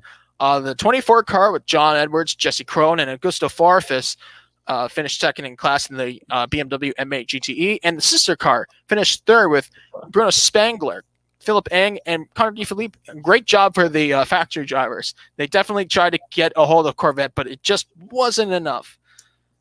Podiums for the BMWs. Yeah, and then fourth place, just outside the podium, however, was Tommy Milner and Nick Taney in the sister car for Corvette Racing, Chevrolet Corvette C8R. And you got to go all the way down to last overall, 38th overall, the number 79 WeatherTech Racing Proton Competition entry, driven by Cooper McNeil, Matthew Gemini, Matt Campbell. Don't start saying this is wrong. They crashed out. They hit the Wankan fire. Lap number 3. It looked like a little skim against the barrier, and all of a sudden it was enough to ignite that rear engine ablaze. Which it was very similar to what we saw at the start of the Nürburgring 24 Hours this year. Yeah, but I thought they were going to, everyone thought they were going to last at least a decent amount. Right. Hey, lap 3. That really sucks for them. I know the race. Porsches haven't had the best representation in this year, of course, because their factory team isn't racing in IMSA this year. Yeah, the only time you see the factory team is racing in the World Endurance Championship. Right, they had to scale back because of financial loss from the COVID-19 pandemic, but they still have the representation of their factory drivers. WeatherTech Racing will be in again at the second race at Watkins too. So they'll be there at they'll be racing at the second race at Watkins Glen. Maybe they also run the ELMS. I forgot to mention. But I know that there's going to be only 3 cars in that class for GTLM next week, but hopefully they actually could win. They did win the 12 Hours of Sebring categories. Yeah, they can rebound. If they rebound, it'll be really nice for them. 2 more classes to discuss in this the LMP3 class, and that was a very interesting look. By the way, the podium in the class all finished on the same lap, on lap 186. 15th overall, taking the win. It was the number 74 Riley Motorsports Ligier JSP32. By the way, I just want to let you know right now, all the cars in LMP3 were Ligier JSP32 zeros. The car was driven by Gar Robinson, Scott Andrews, and Felipe Fraga. Riley Motorsports taking the win. In fact, they had double podium in this class effort. Yeah. Great job on their part. They definitely played all the cards right. It wasn't easy, but they got the job done. Second place was number 54 Core Autosport Ligier, driven by John Bennett, the owner-driver, gentleman driver, George Kurtz, and Colin Brown, a veteran. Great run for them. And then the sister car to the class winners, the number 91 Riley Motorsports car with Jim Cox, Dylan Murray, and Jerome Bleekemolen, taking the final step of the podium in the category, and the last car in the lead lap in class. Fourth place in the category was the number Andretti Autosport. Yes, Andretti Autosport number 36 with Jarrett Andretti, Oliver Askew, and Marco Andretti. And fifth place running out the class was there was another car actually. Yeah, we had the United Autosports number 2 car. They had issues, but they managed to finish the race. But there's actually one more entry. There's 2 other LMP3 entries. Right. The Dawson Racing number 84 car made a run, but it just didn't end well for them. They did finish the race, but they went behind the wall. They spent a lot of time in the garage area. But this car did not finish. The number 38 Performance Tech Motorsports entry driven by Dan Goldberg, Matteo Lorena, Rasmus Lin only completed 31 laps of the event. Yeah, it wasn't short-lived. And now let's talk about the GT3s, the GT Daytona class. This was very competitive. You want to know how competitive it was? So the winners finished 20th overall, right? Yeah. After completing 179 laps, right? Yeah. Who was the last car to finish on the 179th lap? 30th overall. Yeah, the number class. Yeah. Let's talk about listen, anytime you talk about GT3, we know we're going to get competition, and it's at its finest. And just wait till we get another class of them next year, even though they might have changed the BOP just to make them a little faster. But let's talk about what we saw yesterday. 20th overall, the number 96 Turner Motorsports, BMW M6 GT3 with Bill Auberlin, the veteran, Aiden Reed, the amateur, and Robbie Folan, another driver who's been around for some years, getting the win for BMW and Turner Motorsport.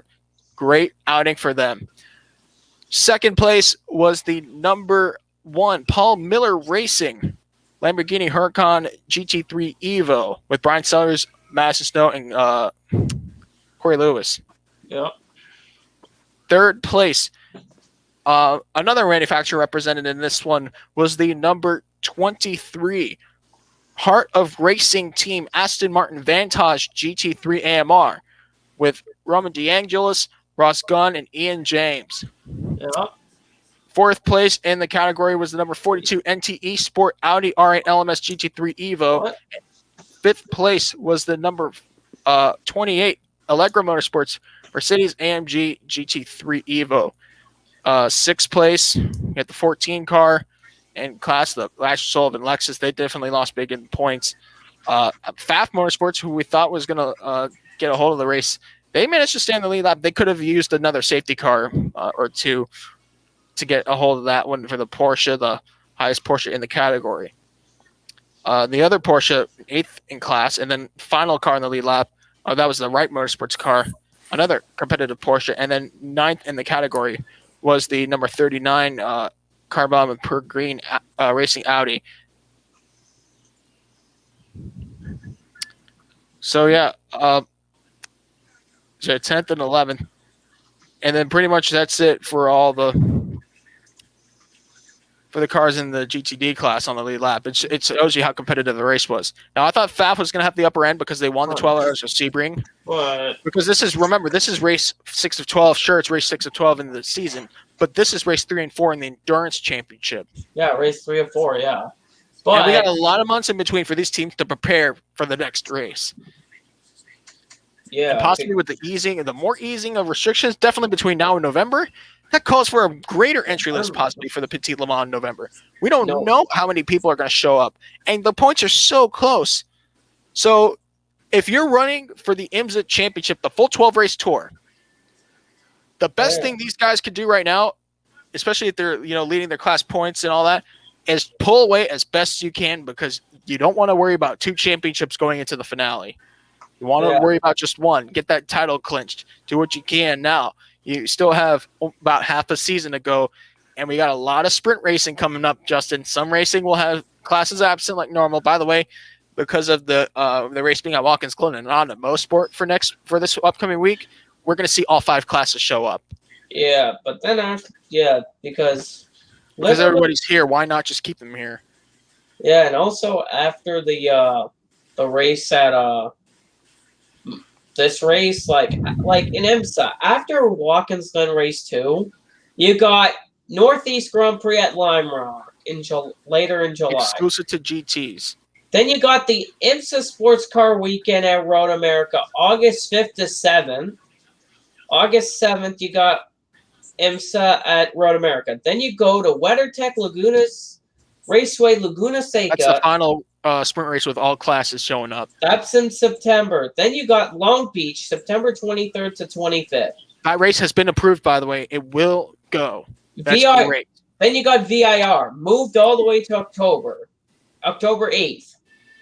And then the final race is at Road Atlanta, November 13th. Saturday, November 13th.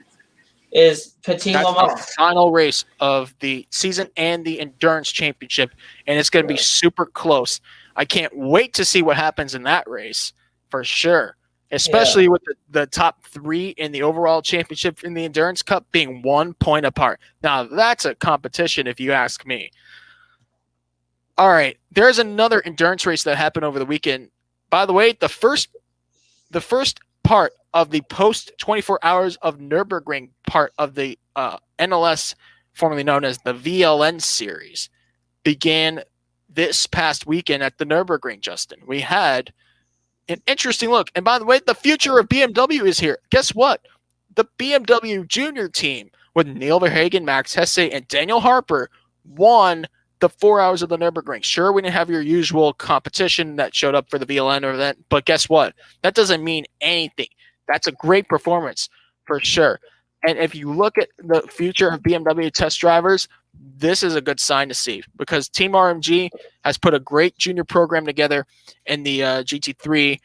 Absolutely a phenomenal job. They completed 28 laps, 9 cars finished overall, finishing on the 28th lap of the race. They had to hold off, by the way. This was round 4 of 9. The Phoenix Racing Audi R8 LMS GT3 Evo. 3rd place, the Conrad Motorsport number 7 Lamborghini Huracan GT3 Evo. 4th place, number 12 Dynamic Motorsports Porsche 911 GT3R. And 5th place overall, the number 1 Huber Air Motorsport Porsche 911 GT3R. They'll get a week off. And guess what? We're going to have something phenomenal. On July 10th and 11th, we will have a doubleheader of 2 4 hours of the Nürburgring for rounds 5 and 6 of 9. The post 24 hours of Nürburgring part of the VLN season is usually an interesting one because we can finally see the teams feel a little more relaxed, not as stressed, depending whether or not they're competing in other kinds of GT3 races. Usually we see more of the homegrown teams just trying to get some testing out. Here's the unfortunate part about the race. This was supposed to be the debut for the BMW M4, the brand new 2022 BMW M4 GT3.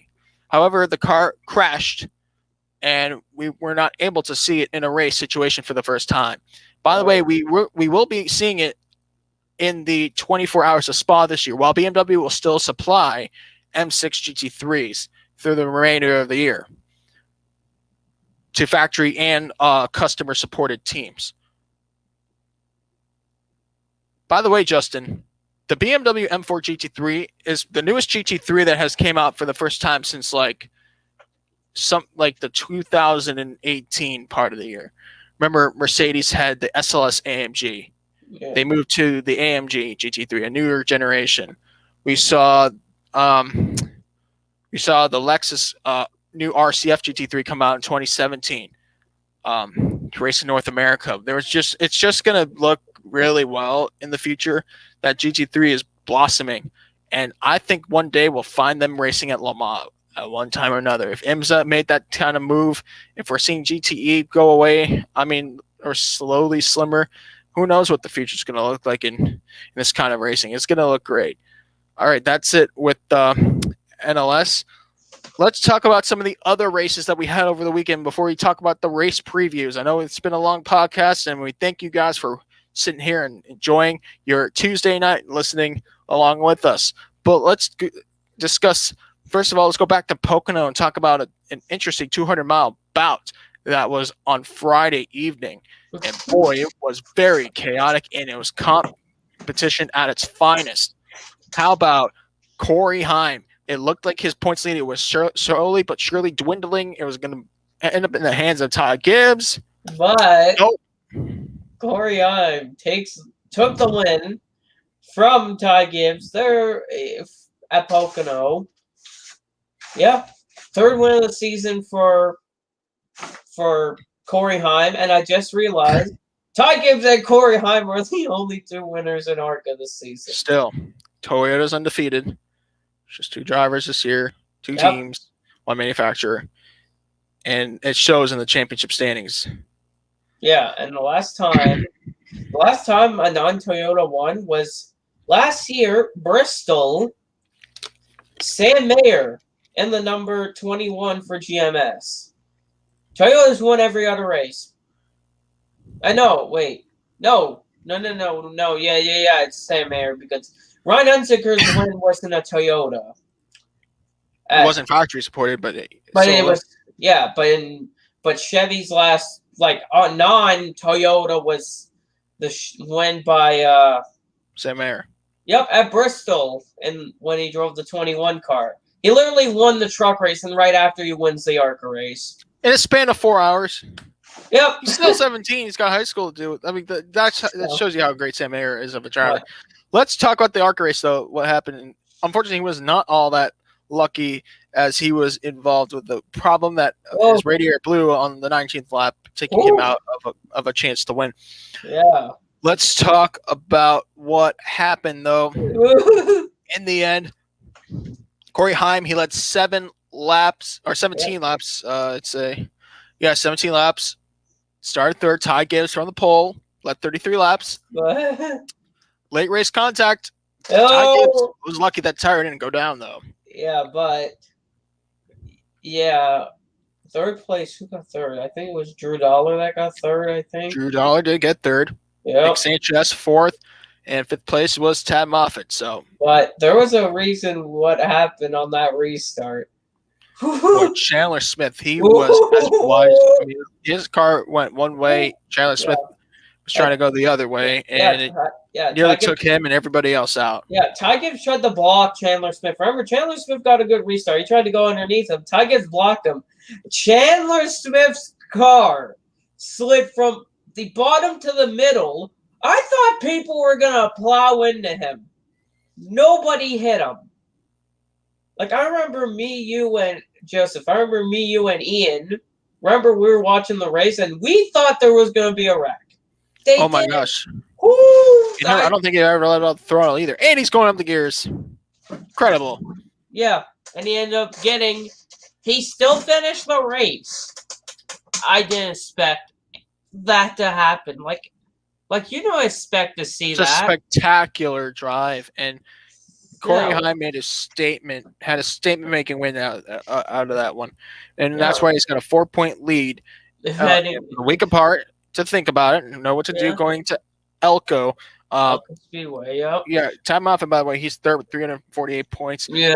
Sanchez with 321 points and with 281 points in fifth is Drew Dollar. So, yes, the Elko 250 will be on July 10th. It'll be round 9 of 20. We're closing it into the end of that first half.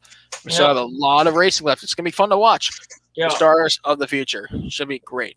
Yeah. All right, speaking of stars of the future, let's go ahead and talk about some of the superstars that were being able to be under the spotlight here at Eldora Speedway in Rossburg, Ohio, for race 3 of 6 to close the first half of the inaugural SRX Championship. And in the end, it was, of course, the owner, once again, Tony Stewart, taking the win. And Tony Stewart won Heat 1 to score the win at Eldora Speedway. Yes, a truck that Stewart also owns. So he won in a car that he owns in a racing series that he owns at a track that he owns. just put 3 and 3 there. Yeah. Second place was the hometown favorite, Cody Swanson, who's a successful USAC Silver Crown champion, actually a 5-time champion. Yeah. The famous Little 500. Third place, Castroneves, the 4-time Indianapolis 500 champion. Fourth place, last year's Indianapolis 500 pole sitter, won Heat 2 in this event, Marco Andretti. And fifth place, the 2003 champion of IndyCar, Paul Tracy. Paul Tracy, I don't know, but he hasn't been that popular with the fans, though. That was a very interesting way he had around that track. Yeah, it was really interesting how Paul Tracy drove the track at El Toro, and Bill Elliott could have had another finish. He did not finish again. Nope. Let's take a look at the championship standings. So after 3 races, because it's a 6-race championship with every week being consecutive, Tony Stewart is the championship leader with 129 points. Second place is Elio Castroneves with 96 points. Third place, Ernie Francis Jr. with 90 points. Fourth place is Marco Andretti with 80 points. And fifth place, Bobby Labonte with 75 points. And they will be racing at the Indianapolis Raceway Park, known as Lucas Oil Raceway, for sponsorship reasons, for round 4 of 6. Like, I'm just noticing the extra drivers for that race is Scott Speed, and do you know who's the local racer? Bobby Santos III. Another driver who is successful in those modifieds. Yeah, because Slinger Speedway the Slinger Nationals are 4 days before. The winner will be given that slot. And TBA for National Fairgrounds is a TBA driver. Because Biffle's running at Slinger also. Tony Kanaan will race Lucas Oil and Fairgrounds. So Tony Kanaan's not running Slinger. Oh, Haley Deegan's running Slinger. That's why. Because Haley Deegan and Tony Kanaan are basically they're in the same car. Like the car that Kanaan was not in the car at Eldora because Deegan was in that car. He raced the Stock Car Brazil. Yeah. To travel southbound. So, yeah, Greg Biffle running at Slinger. So yeah, Lucas Oil will see Kanaan running and Scott Speed and Bobby Santos in car number 22, which Bobby Santos, he's a good driver. 2010 modified champion in NASCAR. Yeah, so it's going to be interesting seeing Lucas Oil Raceway on July 4th, the weekend. We got other races then, like the Yes, one more. Let's take a look at. We have 2 more races to take a look at before we finish up. We had for the first time since 2019 the W Series. Yeah. And the series, this is a single-seater open wheel racing series exclusive to women that came out in 2019. Yeah. It's really it's like an all-star showcase of some of the best female drivers around the world being put in the same equipment and basically now part of the Grand Prix weekend to show we know the kind of talents they got. It's an 8-race championship. Last year, of course, they were not able to have it with the COVID-19 pandemic, but it's back. And it's part of the Styrian Grand Prix weekend, and it'll be part of the Austrian Grand Prix weekend, and then the rest of the season will then follow. Yeah. So, new to the series, we do have teams, and I don't think there's a teams championship. There's just representation, basically, of teams. Racing X and British driver Alice Powell, who was a long-time successful driver in these open-wheel cars, picked up the win, and it was dominant. She won pole position, never looked back. Also picked up the fastest lap and the race win. Top 10 get points for winning. Yeah. Second place was Sarah Moore, who finished second. Third place was Fabian Walwin. Yep. The Liechtenstein Swiss driver. She's under the Swiss license for this one. Yeah. Bielen Garcia, fourth. Mickey Koyama, fifth. Jamie Chadwick, the 2019 champion, had a interesting trek to the points in 6th.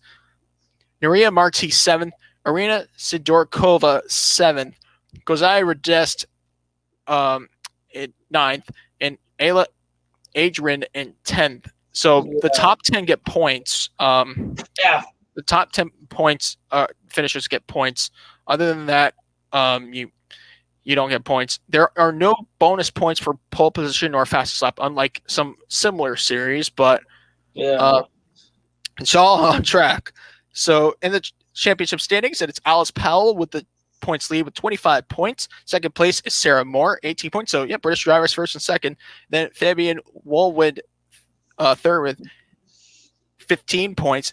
Belin Garcia fourth with 12 points. And fifth place, Miki Koyama with 10 points. And they will be back this weekend for the Austrian Grand Prix weekend for round 2 of 8. Let's take a look at the championship, what races that are coming up. So, after the Red Bull Ring, Silverstone Circuit as part of the British Grand Prix weekend on July 17th. On the 31st of July, we'll have the Hungaroring, part of the Hungarian Grand Prix in Budapest. Round 5 in Spa-Francorchamps, part of the Belgian Grand Prix weekend on the 28th of August. 6th place, Circuit Zandvoort in the Netherlands for the Dutch Grand Prix weekend. Oh, my gosh. September 4th. And then they go to the Americas, overseas. Unlike the other two feeder series. And actually, I think the Porsche Super Cup, I don't know if they're racing in the Americas as well. Circuit of the Americas on the 23rd of October. By the way, that race will happen. It is confirmed. They will race there. Tickets are on for sale. And then the final. Rodriguez, part of the Mexico Grand Prix on October 30th. That will close the season. 8 races at 8 unique tracks. I can't wait to see what's up with the W Series. And you know what? The W Series has a lot of talent in there. So definitely keep an eye out for what's to come in. We'll see what the future holds over there. All right, let's go ahead and talk. Let's talk some 2 wheels.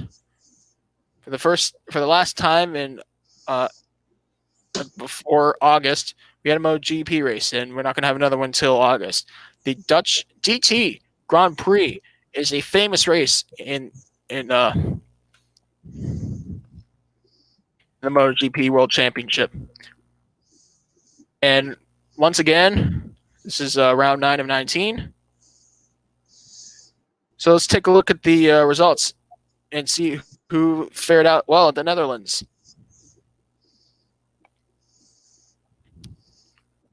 Fabio Quartararo. Where do I start with Fabio Quartararo? Another great run for the Frenchman. Fastest lap, takes the win, and that is Quartararo's 7th career MotoGP win. In the Grand Prix motorcycle racing scale, he seems to look like the next champion of the history of this kind of racing. Maverick Vinales finished second. He got the pole position. Maverick Vinales was 2.757 seconds behind and picked up his 13th career pole in the process. Joan Mir finished third in his Suzuki. So Yamaha won 2. Suzuki third with Joan Mir. He started 10th. He had to make his way up there. Joan Zarco, 4th in this Ducati. In 5th place, Miguel Oliveira in the KTM. 6th place was Ducati's Francesco Bagnaia. 7th place, Marc Marquez in the Honda. 8th place, Alex Espargaro in the Aprilia. 9th place, Takaki Nakagami in the Honda. 10th place, Paul Espargaro in the Honda. Let's continue with the points finishers. 11th place, Alex Rins in the Suzuki. 12th and 13th place, KTM riders, Brad Binder and Daniela Petrucci. 14th place, Alex Marquez in the Honda. And 5th place, Ducati's Enya Bastianini. There are the points finishers. And who did not have the best outing? Unfortunately, Jorge Martin, who had to leave out of being in pain after 14 laps. Valentino Rossi had an accident on lap 7. Miller had an oil leak on lap 18 that took him out of the picture. That's going to really hurt him in the points. What do the point standings look like now before a summer break? Well, Fabio Quartararo has a points lead. He has 156 points in the Yamaha that he rides. Second place is Johan Zarco with 122 points. Third place, Francesco Bagnaia, 109 points.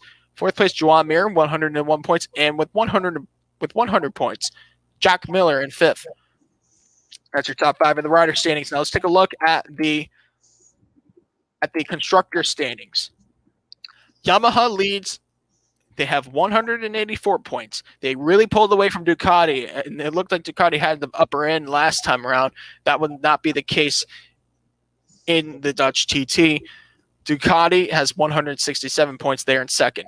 Third place, KTM with 114 points. Fourth place, Suzuki with 105 points. Fifth place is Honda with 86 points, and sixth place is Aprilia with 62 points. Now let's take a look at the top 5 in the team standings now. What does the team standings look like after 9 races heading into the summer break? Monster Energy Yamaha MotoGP with 251 points. They are in command going into the summer break. Second place is the Ducati Lenovo team with 209 points. Third place, Pramac Racing with 149 points. They run Ducatis, by the way. Fourth place, Red Bull KTM Factory Racing, 145 points. And fifth place, Team Suzuki X-Star with 134 points. So, like I said, the next race is going to be all the way in August 8th for round 10 of 19. It's currently a 19 race championship. There's still some races that are missing that can be added, or races that might be removed. So that's why I'm saying that it still is a 19 race championship. Next race will be the Styrian Grand Prix in Austria at the Red Bull Ring. They're going to spend 2 weeks, much like Formula One is currently doing at the Red Bull Ring. The Styrian Grand Prix and the Austrian Grand Prix around 10 of 19. So yeah, any thing you want to pick out in this first part of the MotoGP season? It's been an interesting championship. It's been interesting races. We've had some interesting races because the reason I've been watching more MotoGP is in Canada. It's actually live on TV. So I literally before the I was talking to Joseph on Skype before the French Grand Prix start. I was watching MotoGP before. But it's been an interesting season in MotoGP. The race has been interesting. I've seen not all the races, but the races I've seen, they've been interesting. Like the first time I watched MotoGP on TV was the first race at Qatar. Like I've watched every race, not every race, but the races I can watch, like that I catch. It's been interesting. That's why, like, I'm starting to watch like other motorsports. Like, I don't want to always watch the same thing. So, like, I start watching MotoGP.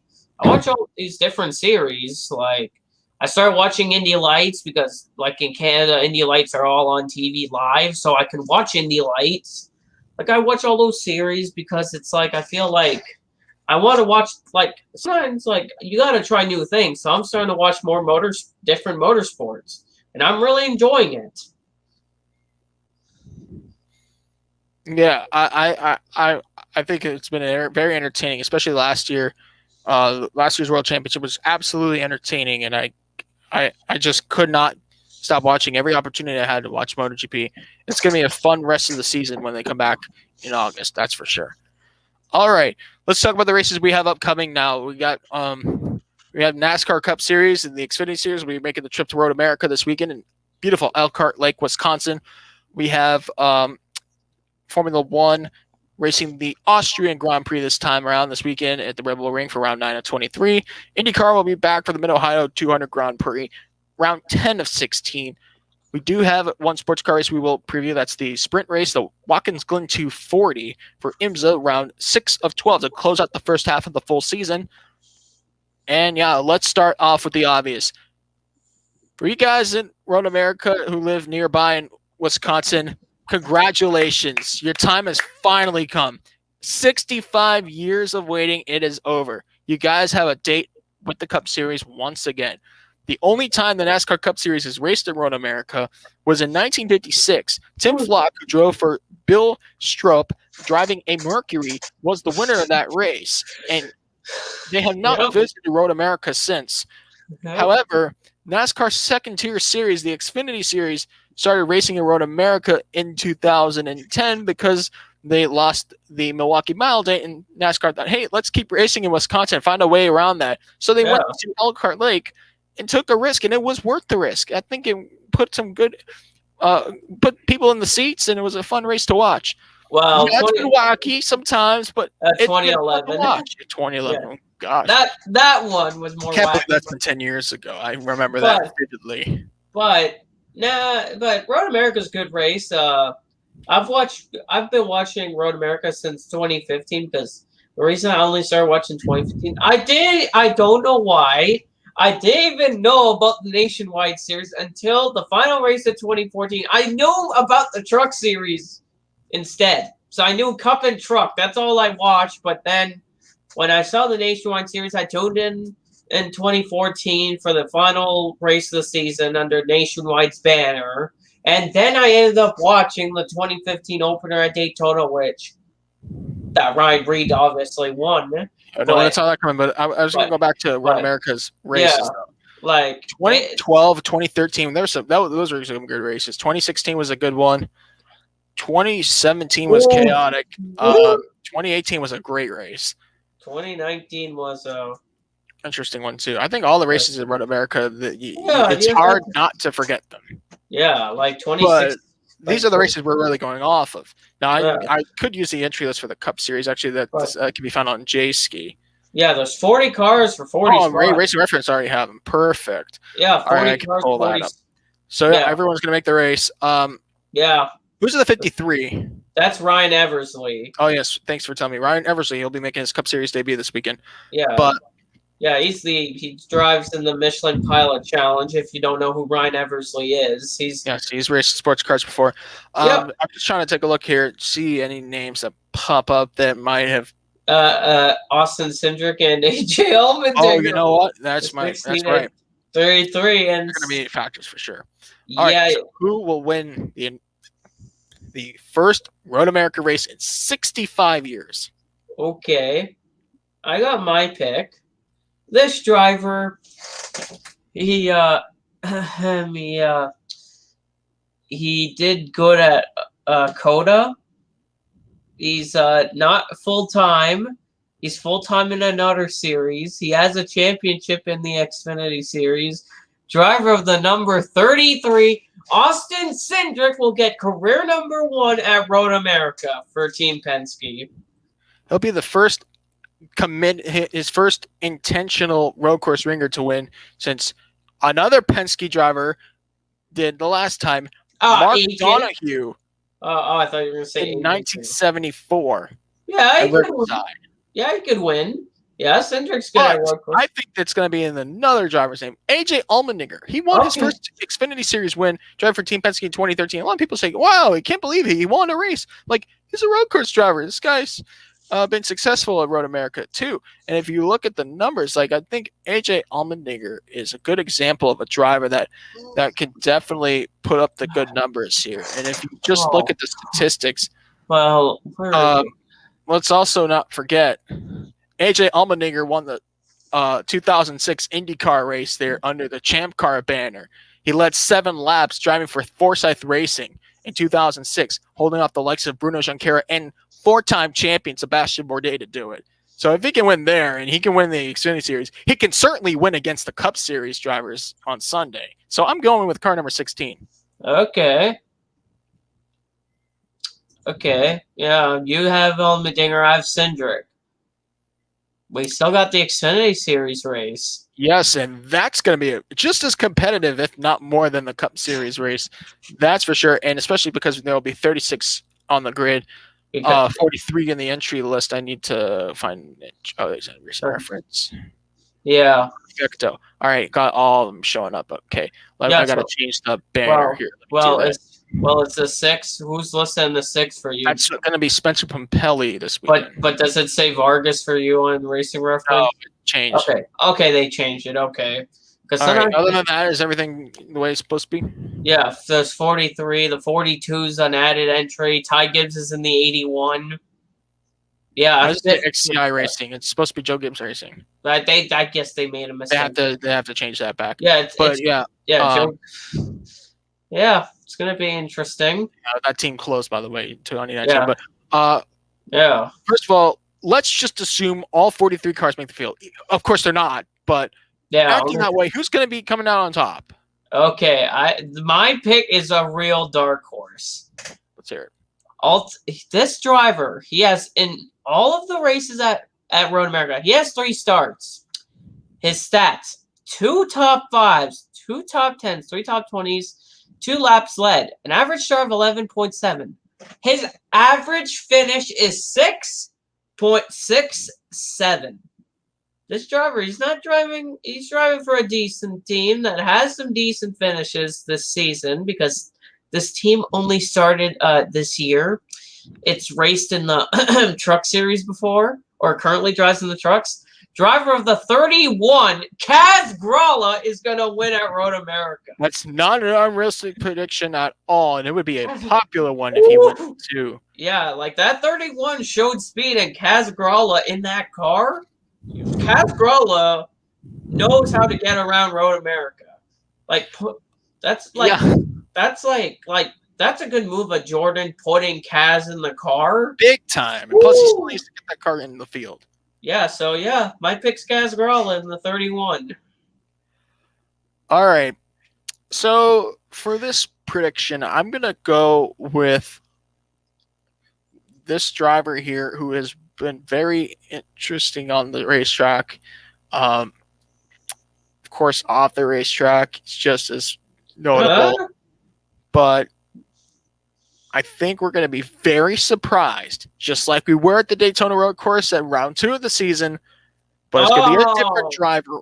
What? And Sam Mayer will pick up his first career win. It's going to happen on a road course, and you guys are going to be very shocked to see Sam Mayer keeping up with the leaders and with the front runners and the contenders to win this race, and he will come out on top. I just realized. I also realized it's his home track. There's another reason. He's turned a lot of laps around that circuit. I was confused. Do not forget about Sam Mayer. That's true. Green flag drops on Saturday. Yeah. I was trying to think who. I'm like, oh, Sam Mayer. Yeah, it's going to be interesting here at Road America. I'm glad to say that Borsett is on the entry list again. I hope he makes the race. That's 61. He did it last time. Yeah, this time he's in the 61. You got Kyle Busch and Kevin Harvick, 2 Cup drivers. Joe Graf Jr. is not in the race. Probably would have DNQ'd. They put Josh Bilicki in and Cody Ware. He made his IndyCar start there not too long ago. Yeah, Cody Ware's good at road courses. Josh Bilicki led laps for BJ McLeod Motorsports last year at Road America. It's a little bit better equipment, though, if you think about Bobby Dowder's team. But, and Josh Bilicki, you've seen him run for BJ McLeod Motorsports and lead laps at road courses. So don't go beat Josh Bilicki out of a good finish. Like, Josh Bilicki, he's good on these road courses. If you need somebody to drive a road course car, call up Josh Bilicki. Big time. He's happy to take that kind of position. Like, I've seen him drive for BJ McLeod Motorsports and lead laps at road courses. So, yeah, it's going to be tight for cars low on points, like the 13, the 74, the 52. The 81 has no points, so they got to qualify on time. The 42 has 0 points, so they got to qualify on time with Timmy Hill. Yeah, it's going to be interesting. And hopefully the JD cars, the 0 and the 15, actually race. Remember what happened last time with qualifying? The 15 at Nashville, both the 0 and 15 DNQ'd. The 90's in with Preston Pardis, so Preston Pardis back in the 90 car. Which Preston's a road course racer. He could qualify that car in the field if he just qualifies the car. It all depends if the car is fast and not slow. All right, well let's proceed into Formula One. It's going to be a very entertaining race weekend for sure. There'll be hot dogs. Probably a lot of those inflatable pools, fireworks. It's the 4th of July weekend. Everybody's going to be out there. Campgrounds, tailgating. It's that time of the year again. Road America was the first track to open up to fans. They allowed campgrounds more than before any other track did when this whole COVID thing happened. Like I just remembered because July 4th is Canada Day. Canada Day's on the 1st on Thursday, so I'm off on Thursday because the store's closed on a holiday. But tomorrow I'm going to see the new Fast 9 movie tomorrow evening. Yes, I want to see that movie too one day. Yeah, my dad. It's pretty good. Yeah, like, oh my gosh! Right as I'm talking about Fast 9, I just had a commercial about Fast 9 on my. Yeah, it's been coming up here too. Yeah, like literally, it's gonna be like Road America's gonna be interesting. Cup cars for the first time since 1956. Xfinity back there again. It's their 12th go around. Road America, I like this track layout, and it's a popular venue for sports cars and Indy cars. You name it. Yep, 4 mile track. 4 miles. So Watkins Glen is the track out in the middle of nowhere, up in the Northeast, but in the Midwest, it's Road America. Yep. Okay, let's talk about Formula One, shall we? Let's get to that single-seater racing again. The Austrian Grand Prix is back. The traditional Austrian Grand Prix is this weekend. Same track as we were at Styria, of course, at beautiful Spielberg, Denmark, Austria. It's going to be round 9 of 23 in the World Championship. Last year, it was Valtteri Bottas who took the win. The first race was held in 1964. Lorenzo Bandini taking the win. Most wins? Well, it's just 3 with Alain Prost.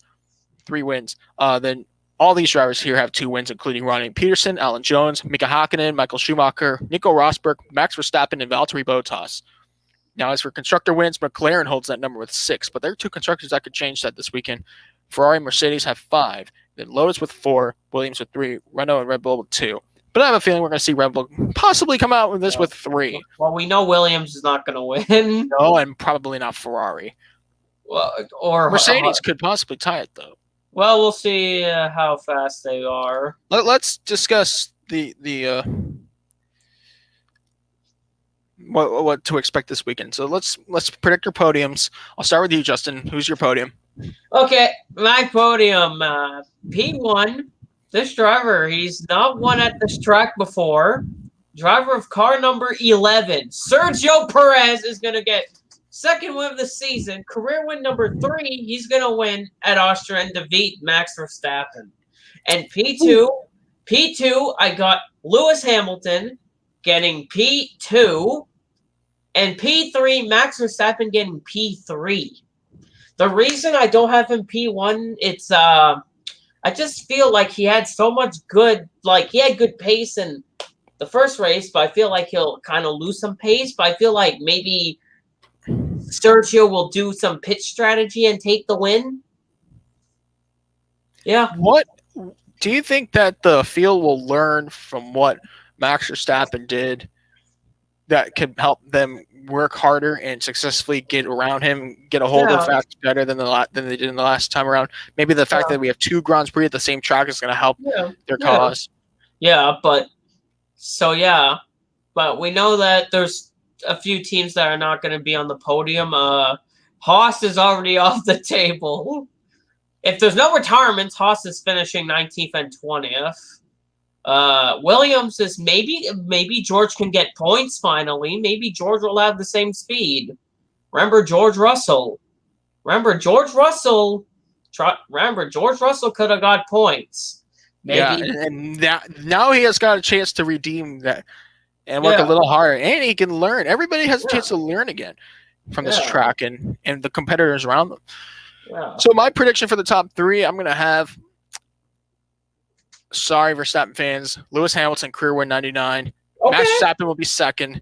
And third place will be Sergio Perez. I had that V in Valtteri about to start rolling out of my tongue, but that was not going to happen. Valtteri Bottas, I have a feeling this is the waning races of him at Mercedes. I just feel like Valtteri, I just don't know if he's going to stay at Mercedes because maybe even before the year ends. There are rumors that it could happen as early as Silverstone. Yeah. Like people are talking about George Russell with Georgia. You know what happened at I was just about to say that. I was just about to say something about George Russell.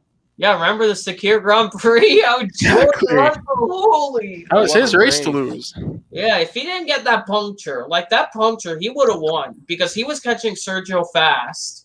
He would have got the win if that puncture didn't happen, or they put Valtteri's tires on George's car and George had to pit again. If there was no conundrums like that, it actually was caused by the safety car. But you know what's funny?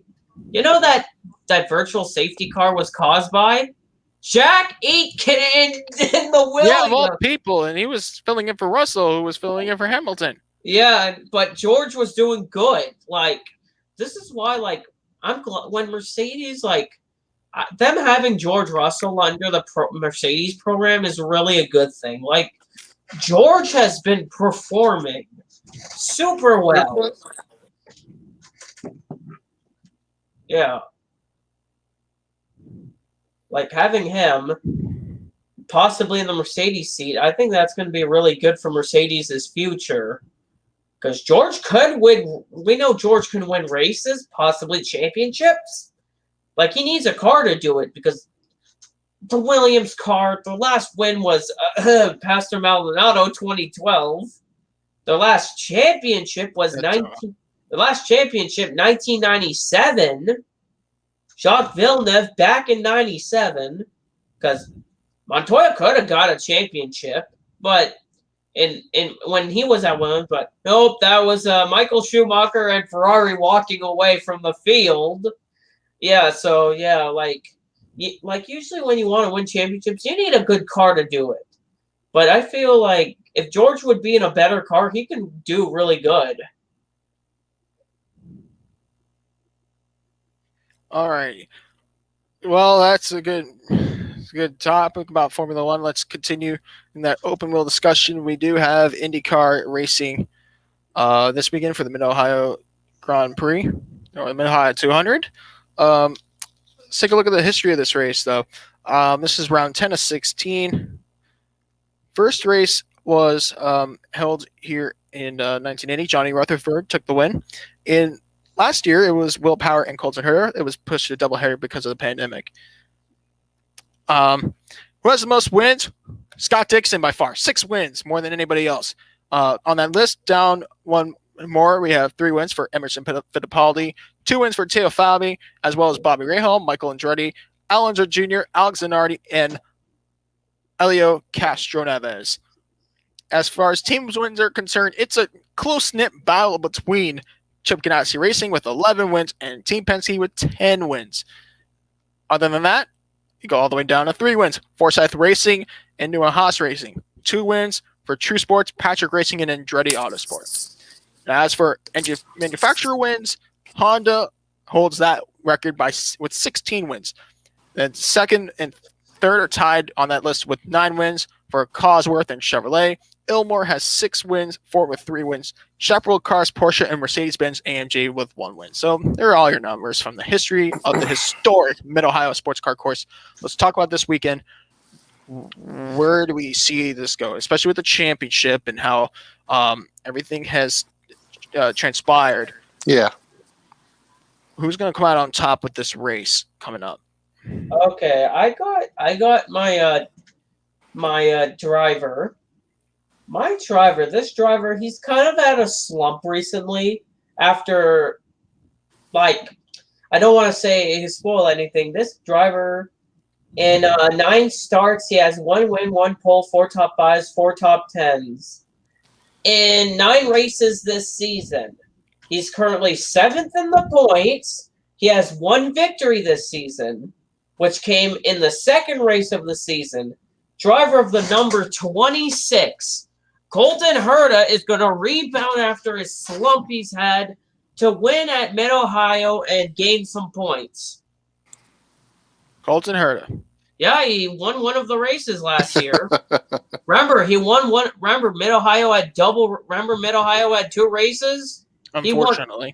He had one of them. One of the wins went to him. So I feel like Colton Herta can win at Mid-Ohio. All right, let's hear Danny's prediction. What do you have? I know where you're going with this. Oh man, probably has more wins than anybody else here. I know. Listen, you guys. The streak is just gonna keep on continuing. Chip Ganassi Racing. Scott Dixon is gonna get another win at Mid-Ohio. in dominating fashion. Oh, Joseph, did you hear that? Yep, Scott Dixon. I knew it right away. I said it like, oh, he's probably the guy that's more wins than anybody else. For me, I think it's going to come down to a championship contender. Pato O'Ward's going to win again. He's going to have to find a way to really work hard to get that points lead back, and this track kind of suits him well. So keep an eye on good old young Patricio O'Ward. He's going to get that job done in that Eric McLaren SP. It's going to be fierce and fun to watch. I can't wait to see the green flag drop on Sunday as part of this amazing weekend of racing on the 4th of July. Seems like there always seems to be good racing in this weekend. You know, Canada Day, Independence Day. Yep. You name it. It's always this first week of July. We have the best racing. We have one more race we're going to cover before we go off air. I know it's been a long podcast, you guys. Thanks for bearing with us, especially on a Tuesday. I know it's not our usual time of the week, but we do have the Watkins Glen 240, and oh, there you go. Thanks for the entry list there, Justin. Yep. I definitely need to pull that up. Now, remember, this race was supposed to be held at Mosport in Bowmanville, Ontario, Canada. Unfortunately, the restrictions at the time, the U.S. to Canada restrictions were still in place. Now, for the Toronto race in IndyCar, that was the government, for like the city government having a say on that, not the restrictions. Yeah. But at the time, it was restrictions, and it was just too much for IMSA to handle. So, thus, they pushed the race to Watkins Glen a week after the 6 hours to keep the same date and include all 5 classes because of the convenience from the endurance race. So now Road America is no longer the only sprint race with all 5 classes in it. We'll have this one as well. Yeah. It's going to be a fun race to watch, I'd say. Remember, it's round 6 of 12, the final race of the first half of the full 12-race championship. You don't have to worry about the endurance part of it until the last race of the season. In November. Which, of course, is the November the 10 hours of Atlanta, also known as Petit Le Mans. Yeah. But let's talk about what we have this year. We got 6 DPIs competing for the overall win. Justin, who do you got for the DPI class, the overall win? Okay, my pick, this car has kind of been in a slump. This entry's been in a slump recently, but they did not get a podium. They got the next position. They got 4th yesterday. Sunday. My pick is the number 31 Whelen Engineering Racing Cadillac DPi, driven by Felipe Nasser and Pippo Durrani. Yep, Brazilians, and this team prepared by Action Express Racing. They got they have a good roster. I think it's going to. Yeah, I would have to say the same thing with Justin. They've just been on the tier lately. All right, I think the sprint races have definitely been in the hands of Chip Ganassi Racing last time around. They won the Detroit Grand Prix. It's going to translate again. Renger van der Zand and Kevin Magnussen will win for Chip Ganassi Racing Cadillac. Wait. 0-1 car.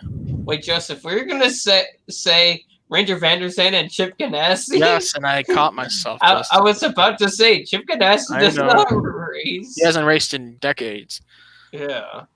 All right, LMP2 class has 3 entries. I got my pick. Who do you guys have from that one? I have the number 52, PR1 Matheson Motorsports entry of Ben Keating and Mikael Jensen. One thing, the reason I'm picking them, I feel like they're going to need a win to beat the Win Autosport team because they're only 2 points ahead of them heading in the main championship. They're 2 points ahead of the 11 car in points. So they want to extend the points lead by winning.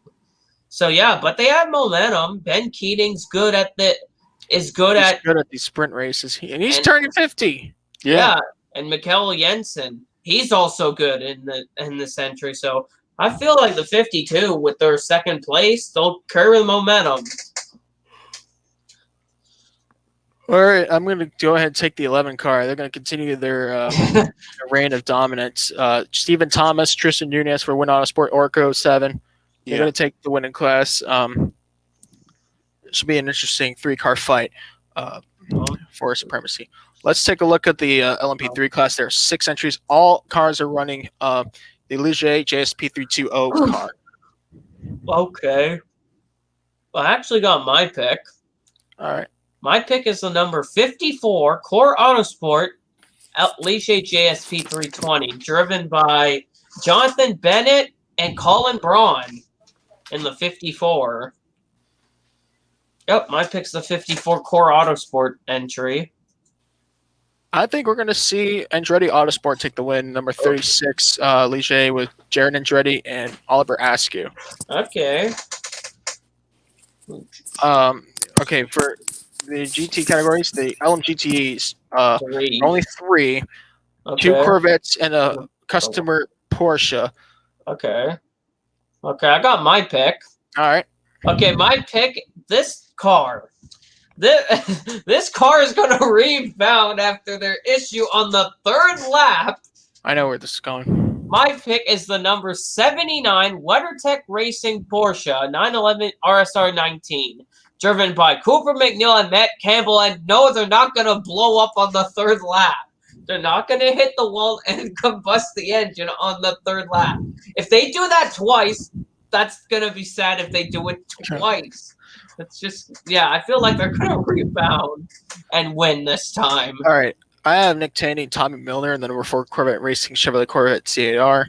Okay. I feel like they have a lot of potential, just as much as the sister car does.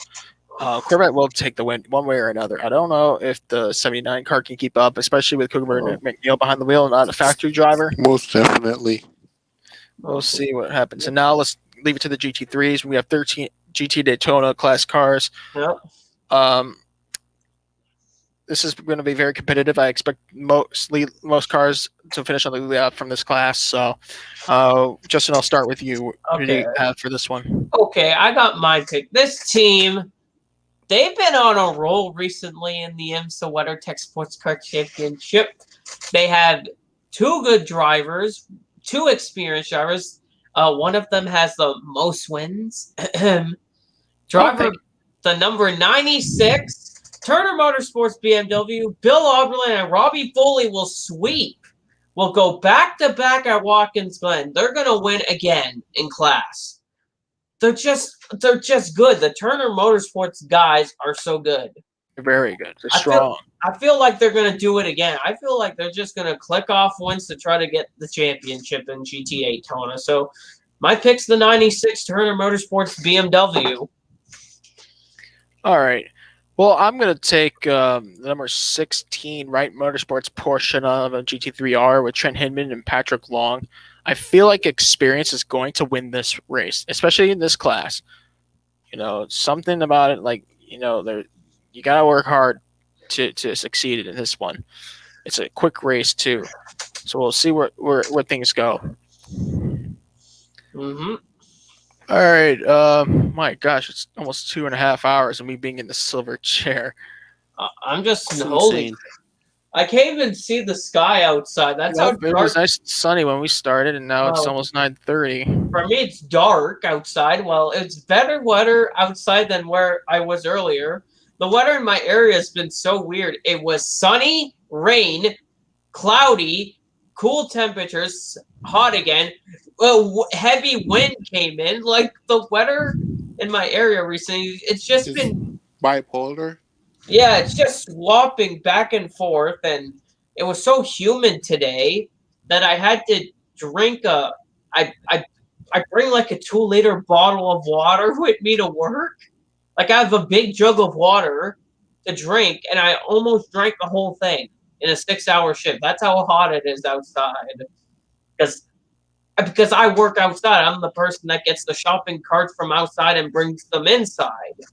So I do feel the hot temperatures. I work during snowstorms, which working during snowstorms is more annoying. For sure. Yeah, driving shopping carts with a bunch of snow in a parking lot. Yeah, it doesn't drive too well. Yeah. So yeah, almost 2.5 hours. Whew. At least, yeah, that's all. Yeah, I think that's all. Yeah, we covered. Yeah, I think we definitely covered everything. And I know I want to let you guys watch the Stanley Cup Finals. So that's why I put the podcast for this week and next week on Tuesdays. And yeah. All right, I think that's all there is. You guys are great. Danny, Justin, thank you again for joining. No problem. Yeah. All right, perfect. So this is a good night. You guys have all of you guys that are watching, have a great holiday. Happy Canada Day. Happy Independence Day. Please do it safe. Spend it safely. Enjoy the time. You know. Yeah. And enjoy the Stanley Cup Finals. Enjoy the NBA playoffs and all that. Yeah. We'll be back next week for episode 118. Yep. And we'll see you then. Have a good night. See you.